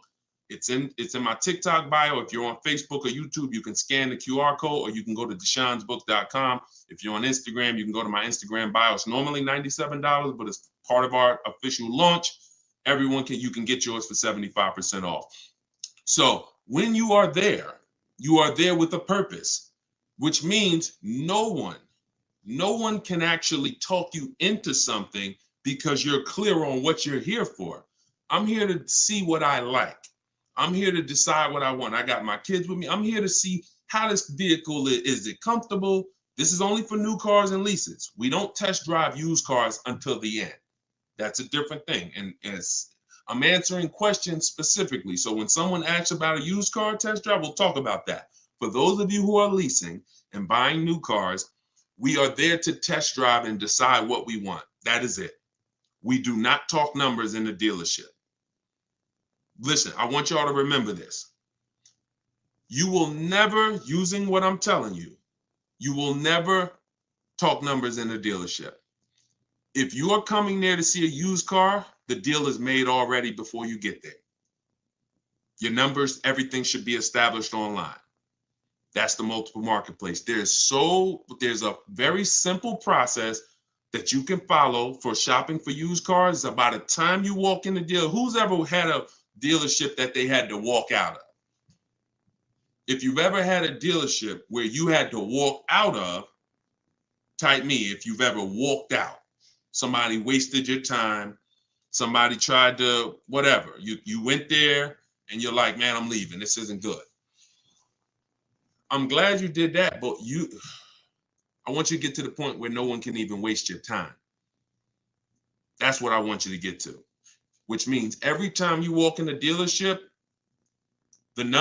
for a used car, the deal is made. You're just there to test drive it, verify everything you did online. We'll talk about this. And then you're taking the car, or you're locking up that deal, not taking it because, you're locking up the deal. Now, with a new car, you are there to test drive only. I'm deciding what I want, and here's what, look, you got to be able to ignore this. Let this stuff go. Hey, can I talk to you? Hey, let me just show you these numbers. Hey, we got some real good deals this month. Hey, you know what? Have you seen the specials? Hey, we got a special price. Hey, we're taking off Hey, we're paying over $2,000 for people's trading. Hey, we're buying old leases back. All of this stuff, it got to just be, that junk got to go using what I teach, because that stuff works for other people. It probably has worked on you in the past. Now, you're not going to let people throw you off this agenda anymore. You are literally there to shop, decide what you want, and when you take your card, take the salesperson's card. When you come home, if you like that vehicle, we will be purchasing it and getting multiple offers from home, never in the dealership. Everybody clear? If you're clear on that so far, type clear. Everybody clear on that? Clear? All right, I see you, Dave. Yep, I see you, Danny. All right, go ahead. This one's from Facebook. Carla said, my granddaughter purchased her first car in November 2023. She wanted to lease, but was told she was too young. She's 20. How can she transition from a current car note to a lease car when she turns 21 next year? Great question. Who has a car that they're thinking of replacing? You have a car now. You're thinking about replacing that car. Could be a lease, and you have to replace it. Could be a car you own. Could be a car you're financing. So the first step in my book, it's called 7 Steps to Saving Time, Money, and Avoiding Dealerships. Car shopping for people that hate car shopping. First step is the most important question. We must know whether we're going to lease or buy. You have to see that as the foundation of your car deals. You cannot get a great deal when you should have leased, but you bought. It is impossible. You can't get a great deal if you should have bought, but you leased. So that's the most important question. That's step 1. How many years are we keeping the car? Now, after that, here's what you do. You guys who have a car you have to replace, including this young lady, Carla, she asked, you must do an equity assessment. This is step 2. Equity assessment is going to tell you, can you get out of your car clean? Can you get out of your car break even? Can you get out of your car and there's equity there, which means you can put that equity in your pocket or into the next transaction? Or do you have negative equity if you have a loan? So the equity assessment is going to tell you. Now, here's how you do it. You're going to call your bank. If you have a paid off car, you do not need to do this step. You can skip this step. If you have a loan or a lease, you're going to call your bank. You're going to ask for the payoff. I see y'all running the likes up on TikTok too. I appreciate it. Can y'all keep tapping the screen? I appreciate y'all running those likes up. When you call, you're going to ask them for the payoff. The payoff is the amount you owe. Do not look at your contract. Do not look at anything. Call the bank or call the leasing company and say, what is my payoff? Now, if you're leasing, you're going to ask an additional question. Do I have a third-party restriction? Once you have those answers, you end the call. You are then going to go on to the websites that I'm about to mention. You're going to get 6 bids, 6 offers. My 2 favorite words when buying anything. And if you like to save money, these will become your 2 favorite words. Multiple offers. Multiple offers. I love those words. That's how you buy everything else. Multiple offers, multiple options. That's how we save the big money. So you're going to go to CarMax.com. This will take you about 20 minutes to do an equity assessment. You're going to go to Driveway.com. You're going to go to AutoNation, Sell My Car, Carvana, Kelly's Blue Book, Instant Cash Offer, and Car Guru, Sell My Car. As more people buy cars, we'll keep adding them to our list. Those people are in my book. That's who we get our equity assessment from, because here's what your car is worth, what people are willing to offer you cash for. What's the one word? Some of you have been, hold on, don't bring in the next question until I give you the road, because some of these I got to go a little deep on, Dolan. But you could queue them up. Just get them ready so that, you know, when I call them out, you got them ready. I know you're stacking them. When you look at, you know, getting 6 offers, what's the one word that we don't use anymore? Let's see if anybody was on here. Maybe you were on here for the last couple broadcasts, or a lot of you are new, so you may not know. What's the one word? Good to see you start back up. What's the word that we're not using anymore? And for the new people, you're about to learn. We don't use, let me see if anybody got it. I give it about 3-4 seconds. Okay, everybody's about to learn this for the first time. We don't use the word trade. You don't get maximum money trading anything. I know you've been taught that because dealers have actually taught you to give them multiple transactions in one. You buy your car from them, that's one transaction. You sell your car to them, that's another transaction. And if you get your loan from them, that's a third transaction. All of these are separate transactions. And how big is the money in them? I'll break it down to you like this. You can actually there are companies that only want to lend you money. They don't sell cars. That's how much money is in loans. There's companies and people who just want to buy your car. They don't want to sell your car. That's how much money is in buying cars. So somebody just said trading is convenient, though. If you want to conveniently lose $2,000 or $3,000 because you want to save 30 minutes, then be my guest. I'm talking to the people who are like, Deshone, that's not my thing. And I'm not talking about a private party sale. We're not talking about listing the car on Facebook. We're talking about going to people, all those companies I just named, they literally have a short inspection process and they cut you a check. I sold my lease to CarMax. They won the bid 2 years ago. I walked out with a check. I was there for 45 minutes. Then I brought my parents down because they won the bid for their Mazda. They they taught you that, oh, anything else besides what we're telling you to do is going to be hard. You know, like, oh, you might as well just give us all the business because, you know, anything else is going to be just hard. Meanwhile, what you're putting yourself through is hard. So that's how you do the equity assessment. Now, if you do have a lease, when you go on those websites, there's a question there. It's going to say, is the car owned, financed, or leased? You want to put owned because you just want the true value. And when you put lease, it triggers something on their websites. Don't worry about that. If you don't have a third-party restriction, you can sell direct to anyone, If you have a third-party restriction, you're going to take those offers, and then we're going to call used car managers because the third-party restriction does not say you can't sell. It says you must sell to a brand of the same dealer, a dealer of the same brand. So if you have a Nissan, you must sell to a Nissan dealer. Here's what that doesn't mean. Go walk into one Nissan dealer. We get bids, we speak to at least 3 to 5 used car managers, we get bids. Are y'all starting to get the sense that everything we do is a bid?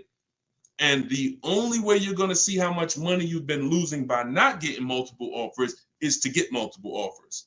Everyone I've been working with says, Deshone, there's no way that I would have known how much money was in these car transactions until I started getting multiple offers from home.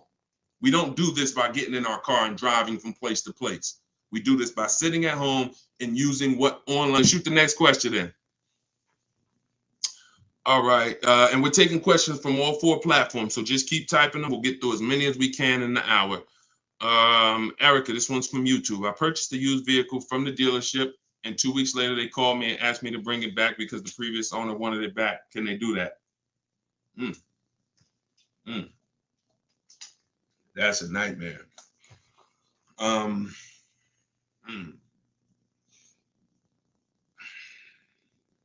Y'all hear that question? Erica purchased a used vehicle. 2 weeks later, they called, asked to bring the car back because the previous owner wanted it back. So it's less about your transaction, and it's more about if the transaction with the original owner was legally closed. If they left the transaction open, now if I'm you, do you have your paperwork? You have all your loan? And here's the most important thing. Has the loan been funded? Is there a new loan attached to that vehicle under your name?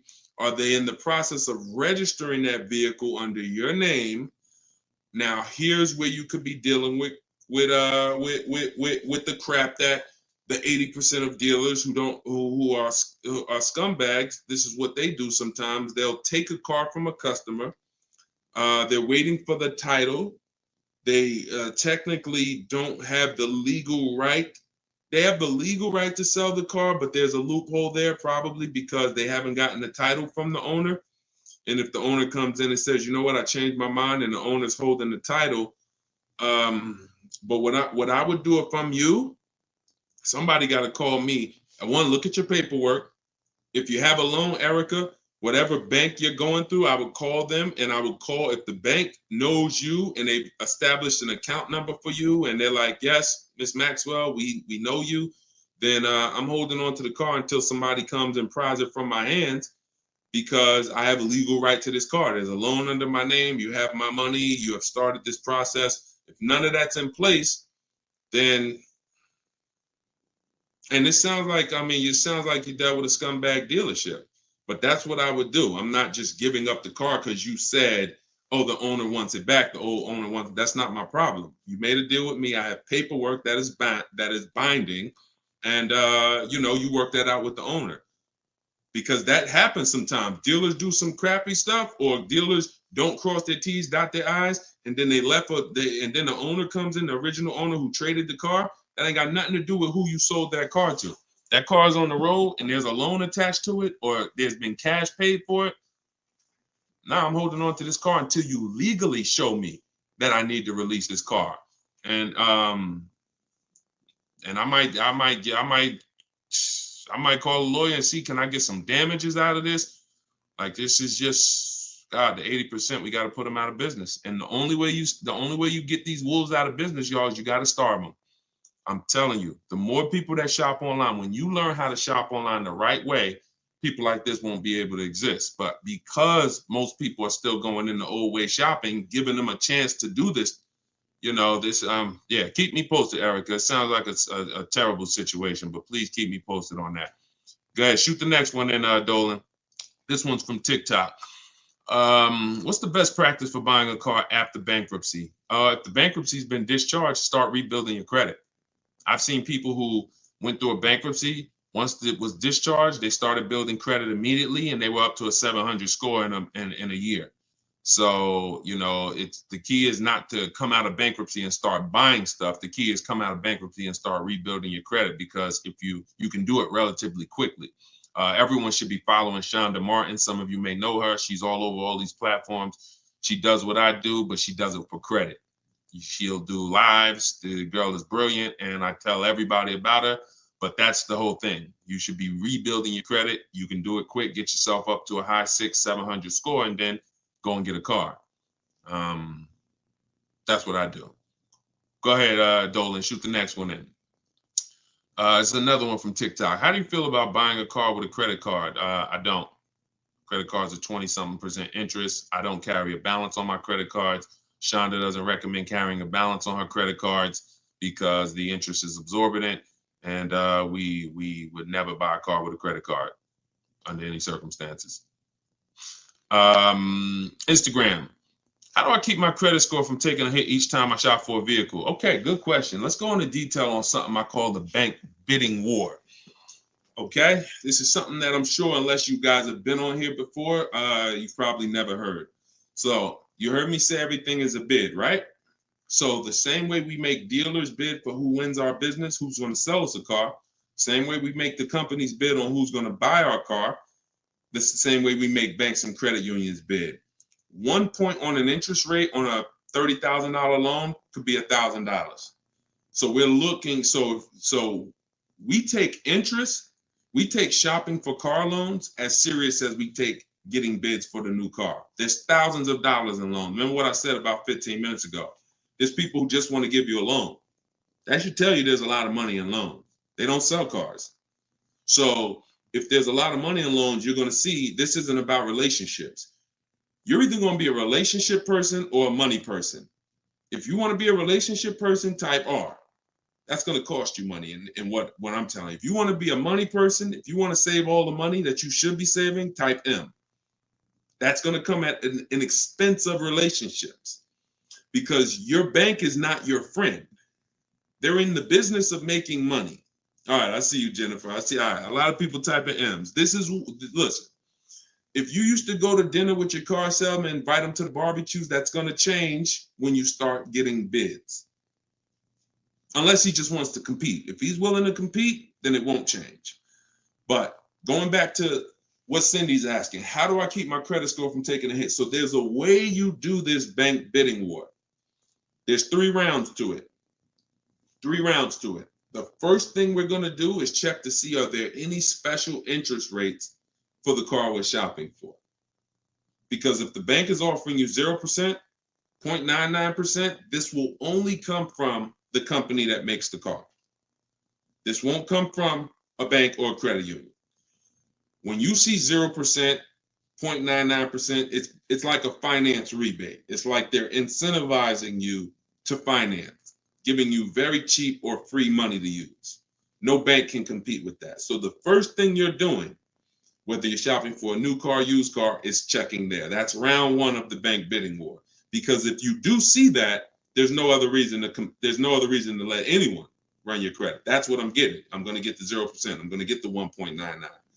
Now, if that doesn't exist, now what we're doing is we're shopping for our car and we're going to lock up our car, get our offers. No one needs your credit. When you're getting offers the right way, no one needs your credit to give you an offer. That's a lie. Deshone, they told me they did. They lied to you. What I tell you about the 80%? The 80% lie, straight face, look you in the eye. So we're going to get our offers. Once we find the best offer in the market, we reserve the car, we take that buyer's order, we come home, and now we're going to let tons of people run our credit. Isn't that going to make it go down? Here's how the bank bidding war works, and you can Google this. The credit bureaus allow you to have multiple people run your credit within a finite period of time. Experian has an article on this. They say between 14 and 45 days. If you're letting all these people run your credit within this period of time, what it looks like to the credit bureaus is you're rate shopping. You're rate shopping. They're not going to penalize you for rate shopping. They will penalize you from going to dealer, letting this dealer run your credit, letting this, oh, I'm trying to buy this Chevrolet. Oh, run my credit. And then here I'm at a Nissan dealer. Okay, I'll take the Nissan Altima, letting them run your credit. You'll be penalized for that. That is not what I'm telling you to do. I'm telling you don't do that. So when you get your car, you're bringing that home and you're going to call your bank.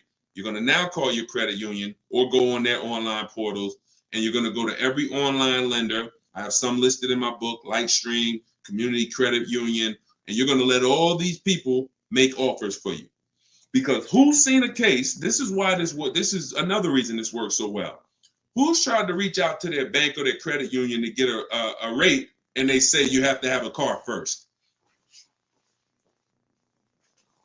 Who's had that happen?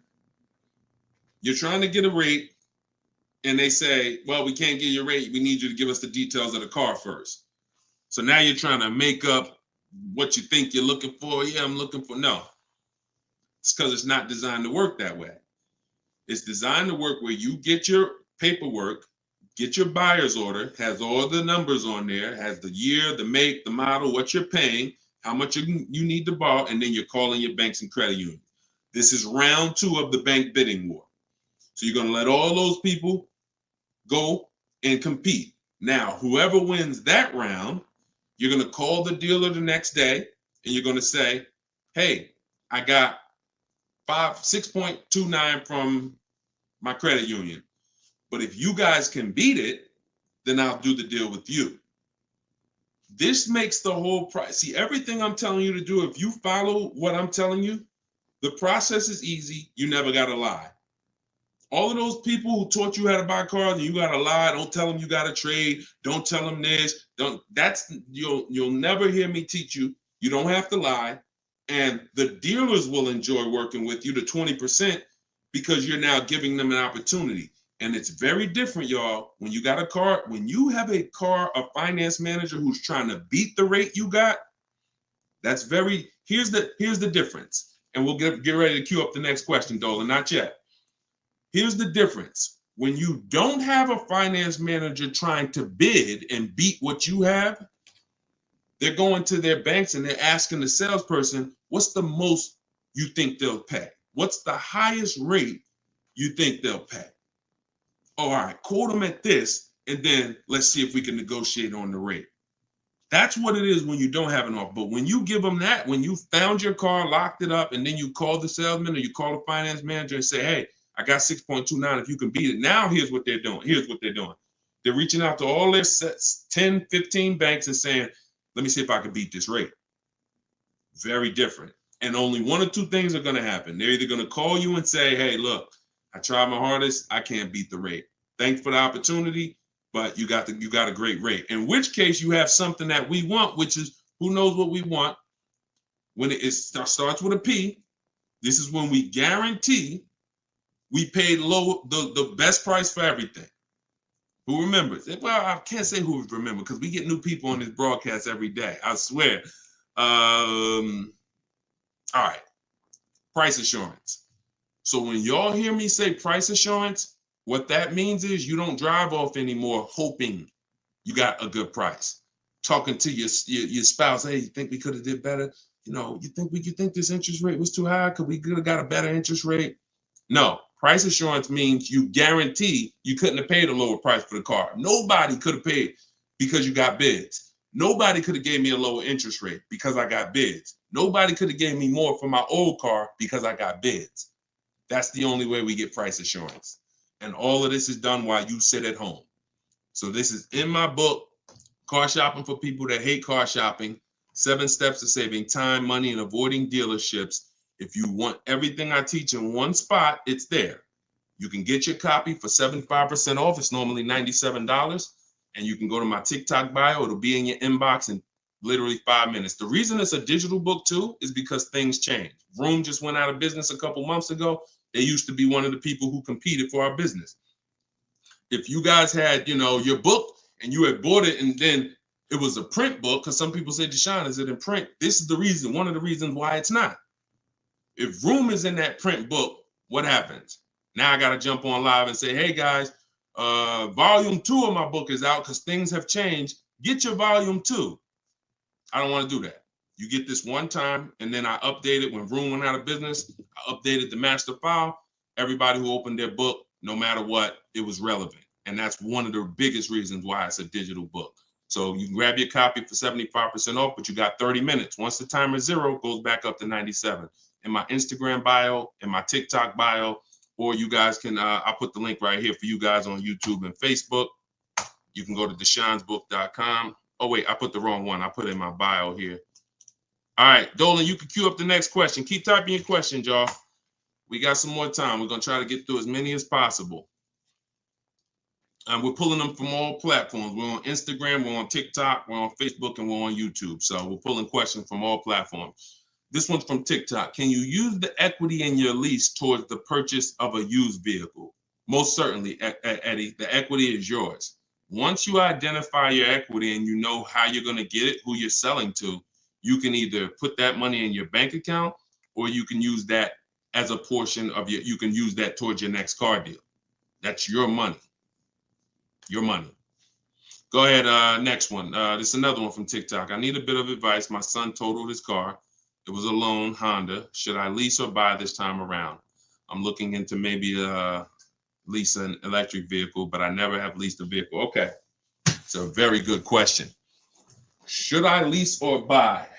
Let me show you. Some of you, let me show you this. Let me ask a very important question. In my book, this is called Step One. Whenever you hear me say the most important question, this is what I mean. It's the first thing you do. When you want to buy a car, when you like, hey, I'm thinking about a car, this is the first question you ask yourself, and it's the most important question.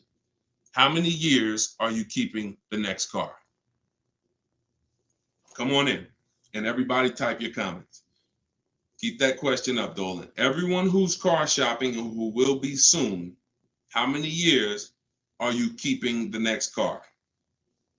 Lula, if you just jumped on, I don't come to dealerships because we shop online. So there's no way for me to come to a dealership with you. If you stick around, you'll learn how we shop.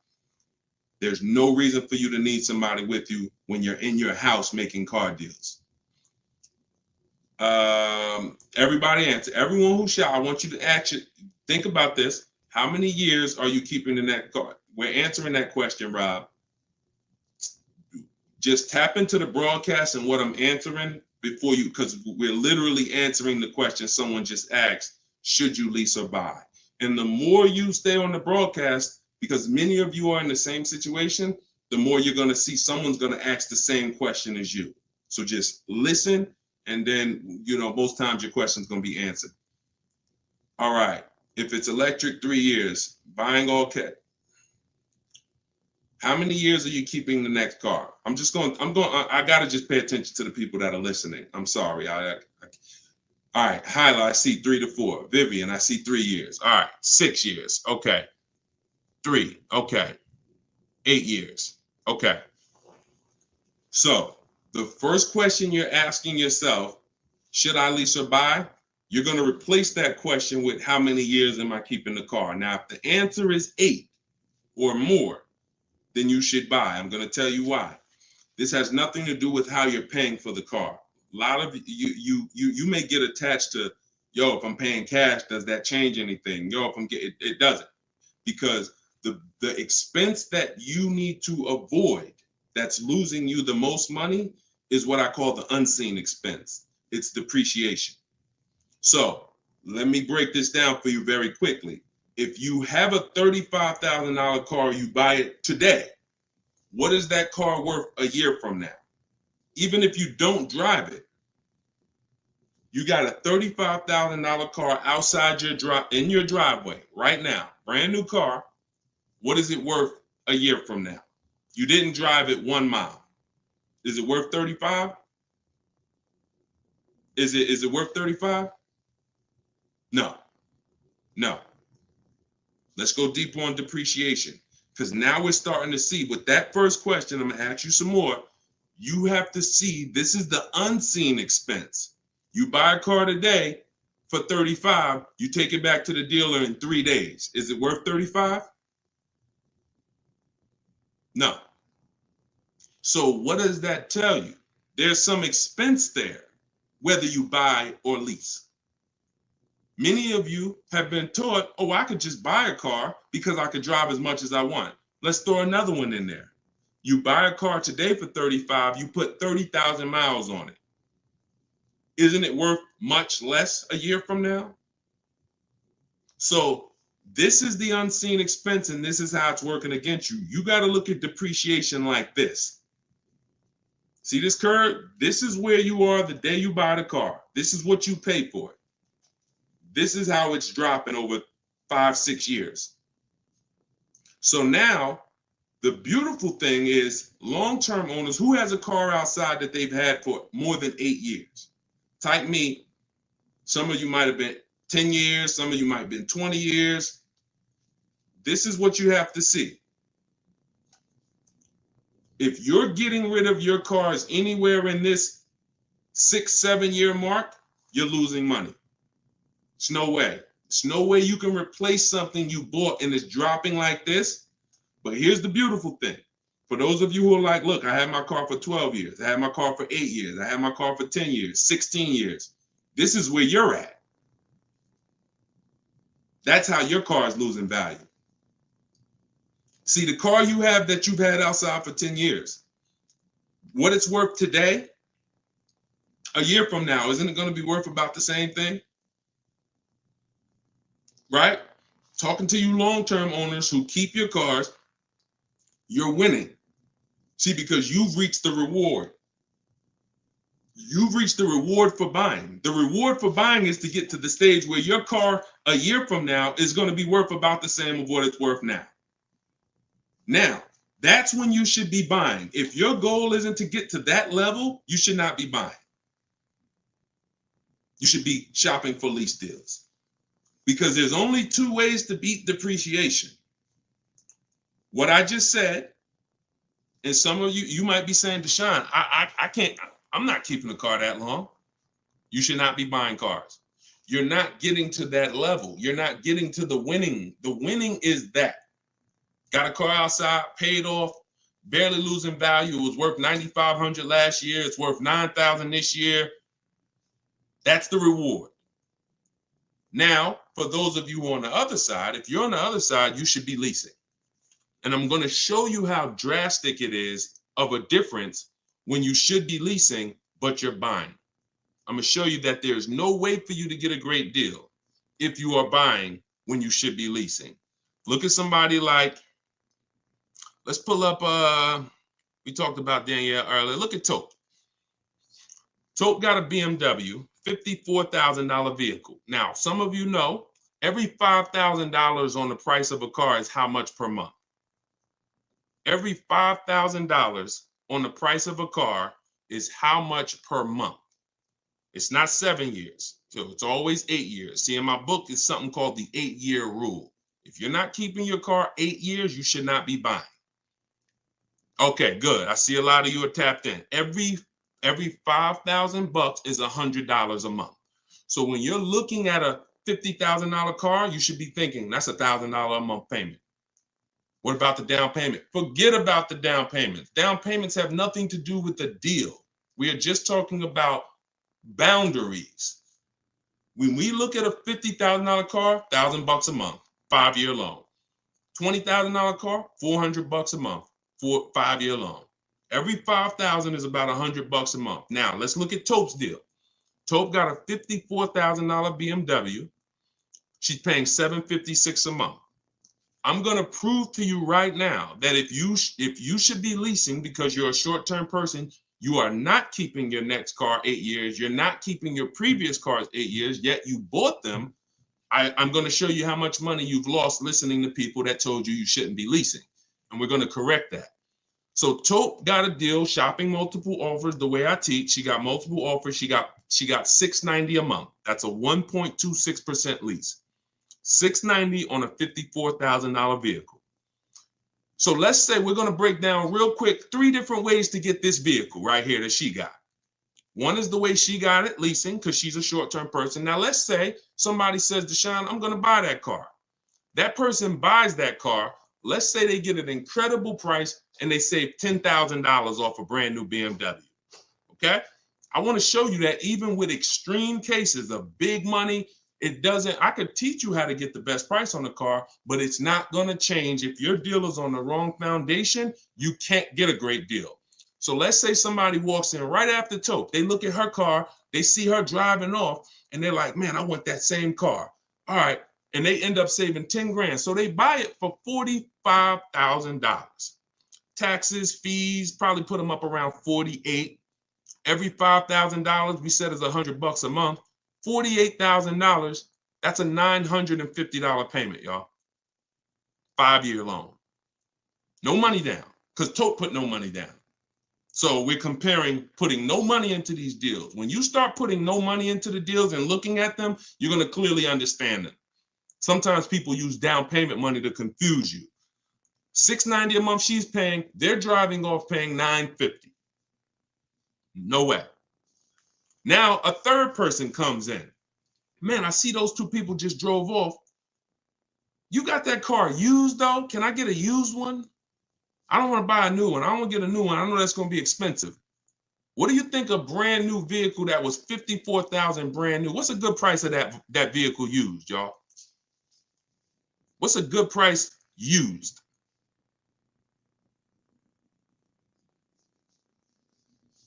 I want to hear. Somebody throw something out. 40? Okay. 40? I'm going to take the lowest number. This is how it's going to, I mean, it's not going to be 30, okay? A $54,000 vehicle, you're not, let's take 21. Okay. No, all right. I can't, we gotta use like real answers. So you're not getting a $54,000 vehicle. Oh, maybe I should preface 3 years old, right? Let's say 35. Let's say 35, right? That's pretty conservative. 54,000 new. They find one for a great price. It's a used car. They get it for 35. Every $5,000, $100 a month. What's the car payment? 700. 700. So you have Tope, who's driving off in a brand new BMW, $690 a month. You got the person who bought thinking it saved $10,000, got an incredible discount, $950. And then you got the person who got a 3-year-old BMW. Warranty will be up next year. They're going to be on their own. They're paying $700.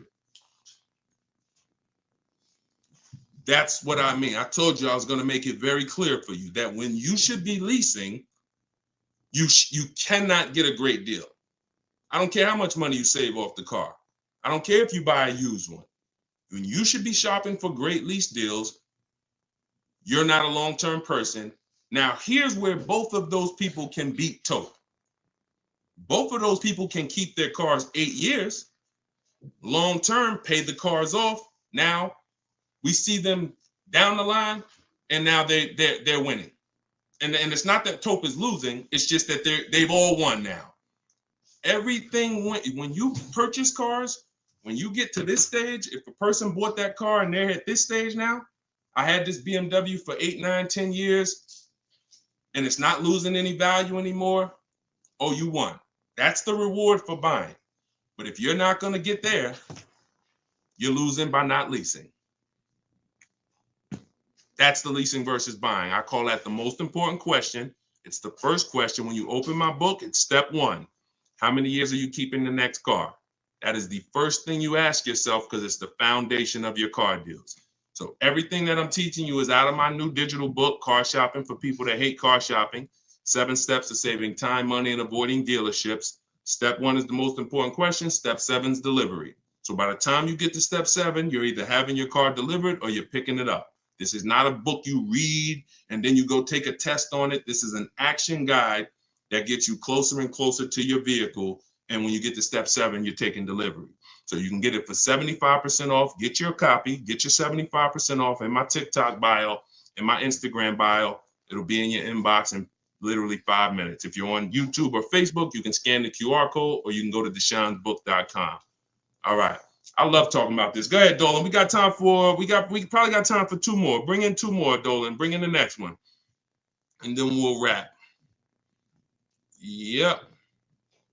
I drive too much to lease. See, hold on. Before you say that, you got to be very careful making statements. And I'm going to be honest with you, y'all. I will put what I teach and I put my people who learn from me against anybody shopping for cars. Because once you get this and once you get how to shop, you'll be able to do this in 60 minutes. You'll be able to get great car deals in 60 minutes. But in order for you to win, the best thing for you to do is ask questions here, not make statements. All right. This one's from TikTok. Can you use the equity in your lease toward the purchase? Oh, yeah, we got that one already, Dolan. We did that one. Shoot the next one up. This one's from Instagram. How do you compare car prices if the model has different options and packages? Are you talking about new cars or are you talking about used cars? let's just break down them both. How do you compare car prices if the model has different options and packages? The way we compare lease offers, we look at them from percentages. See, prices can change, but percentages don't. If I got a $40,000 vehicle and I'm paying under 400, that's a 1% lease. We call that a steal. If somebody offers me a $42,000 car, if it's 1%, then that's $420.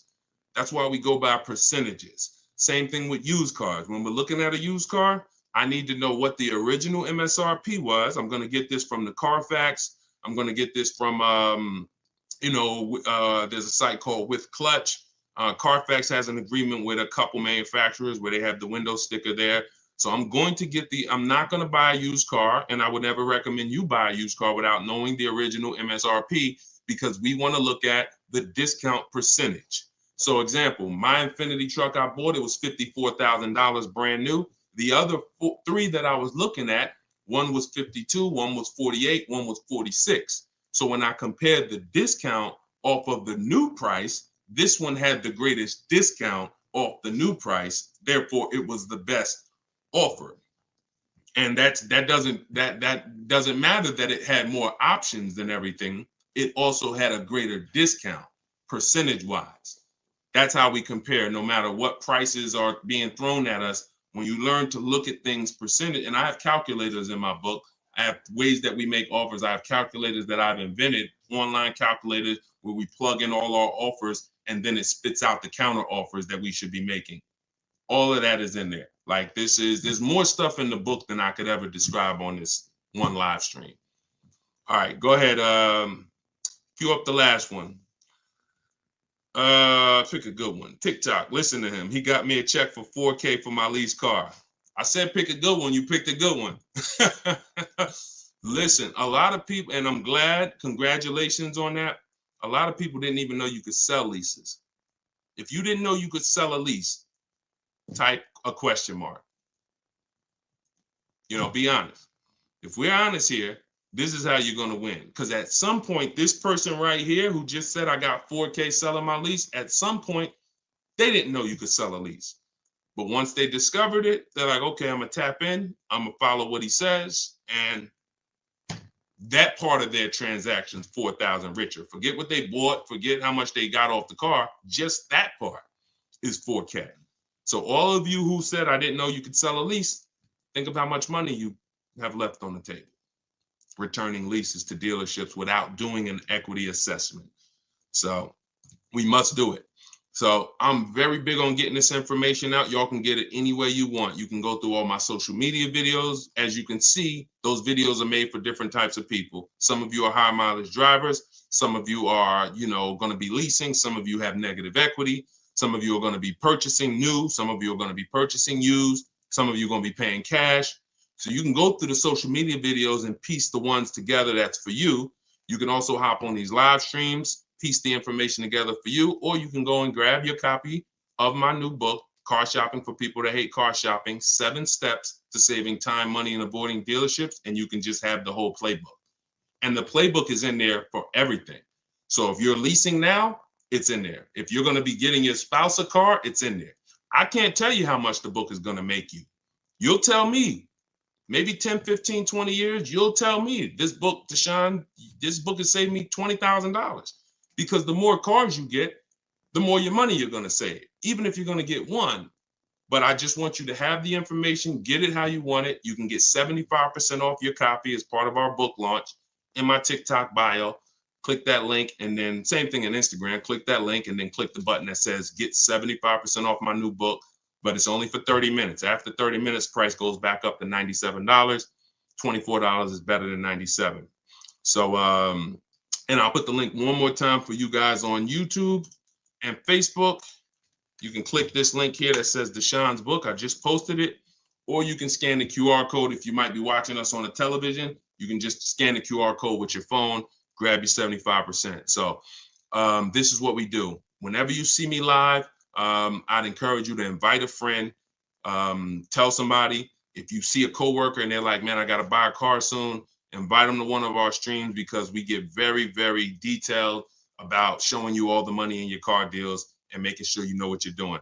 Please, if you're not subscribed to us on YouTube, we got a lot of things coming to YouTube. We're going to be time stamping these questions in future episodes so that you can easily navigate through previous episodes and find your answers. So everything is Deshone the Auto Advisor. Make sure you subscribe to YouTube because we got a lot of stuff coming there. But other than that, have a great day. I'll see y'all in the next broadcast. Everyone who got the book, use it, win with it, and make sure you DM me or email me your success stories. I want to see your deals. Email me your deals, not just your cars. You're going to love it. Once you start making deals and you're confident with the money, you're going to be so excited about sharing the numbers, you might forget to tell me what car you got. You know, Deshone, look at this price I just got. Oh, by the way, it was on this car. You know, so that's what we want. All right. God bless y'all. I'll see you soon.